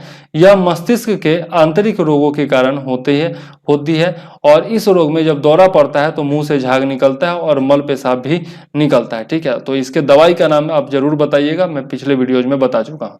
नेक्स्ट है डिप्लोपिया। डिप्लोपिया के बारे में देखें तो यह रोग आंख की मांसपेशियों के पक्षाघात पैरालिसिस के कारण होती है। तो यह जो है आंख में होता है डिप्लोपिया, याद रखिएगा। जैसे मायोपिया है, जैसे हेड्रोपिया है, उसी तरह से डिप्लोपिया है। ये पिया पिया वो पिया पिया नहीं है ये याद रखिएगा। कैंसर के बारे में हम लोग देख लेते हैं अब। तो कैंसर के बारे में यदि हम देखें तो मनुष्य के शरीर में किसी भी अंग में त्वचा से लेकर अस्थि तक यदि कोशिका वृद्धि अनियंत्रित हो तो इसके परिणाम स्वरूप कोशिका में अनियमित गुच्छा बन जाता है। इन अनियमित कोशिकाओं के गुच्छे को कैंसर कहते हैं। कैंसर को स्थापित होने में जो समय लगता है उसे लेटेंट पीरियड कहा जाता है और कीमोथेरेपी जो होता है वह कैंसर के रोग में उपयोगी होता है, यह याद रखिएगा। और उत्कृष्ट गैस रेडॉन जो होता है वह कैंसर के इलाज में प्रयुक्त किया जाता है, यह भी कई बार पूछा गया है, ठीक है। Noble gas radon. आगे देख लेते हैं कीमोथेरेपी शब्द को वर्ष 2013 में पाउल एहरलिच ने दिया था, जिन्हें आधुनिक रसोचिकित्सा का पिता कहा जाता है। बीमारी के उपचार में रसायन का उपयोग कीमोथेरेपी कहलाता है, ठीक है। तो इन्हें जो है रसोचिकित्सा का यानी रसायन के माध्यम से जो चिकित्सा की जाती है उसका पिता कहा जाता है। ठीक है, तो यह जरूर याद रखिएगा। कैंसर जो होता है वो मुख्यतः 4 प्रकार का होता है। पहला होता है आपका कार्सिनोमास। ठीक है, कार्सिनोमास को देखें तो इसकी उत्पत्ति जो होती है वह उपकला ऊतकों से होती है। ठीक है, तो केवल ये याद रखिए, बहुत ही इंपॉर्टेंट है। आगे देख लेते हैं सार्कोमास। यह कैंसर संयोजी ऊतकों, अस्थियों, उपास्थियों एवं पेशियों में होता है। ठीक है, तो कहाँ क्या होता है यह याद रखिएगा। ल्यूकीमियास जो होता है यह ल्यूकोमाइट्स में असामान्य वृद्धि के कारण होता है। और चौथा होता है लिम्फोमास। यह कैंसर लसिका गांठों एवं प्लीहा में होता है। अब आगे देख लेते हैं रेडियो सक्रिय स्ट्रोंसियम 90 के कारण अस्थि कैंसर हो जाता है। बहुत ही इंपॉर्टेंट, याद रखिएगा। नेक्स्ट है चिकुनगुनिया। तो चिकनगुनिया के बारे में यदि हम देखें तो यह दुर्बल बनाने वाली गैर घातक वायरल बीमारी है जिसका प्रकोप भारत में 2006 में शुरू हुआ था, 36 साल के बाद। ठीक है, यह चिकुनगुनिया वायरस से होता है। वायरस का नाम भी है चिकुनगुनिया। और यह जो है मादा एडिस मच्छर, मुख्यतः एडिस इजिप्टाई मच्छर के कारण के काटने से फैलता है। ठीक है, इंपॉर्टेंट है, एडिस इजिप्टाई के कारण आपका चिकनगुनिया फैलता है। और मनुष्य ही जो होता है वह चिकनगुनिया वायरस का मुख्य स्रोत होता है। तो यह भी जो है बहुत ही इंपॉर्टेंट है। और यहाँ पर एक ये चीज बहुत इंपॉर्टेंट है कि इटाई नामक रोग जो होता है वह कैडमियम की कमी से होता है। ठीक है, कैडमियम के कारण होता है। ठीक है, आगे देख लेते हैं एलिसा।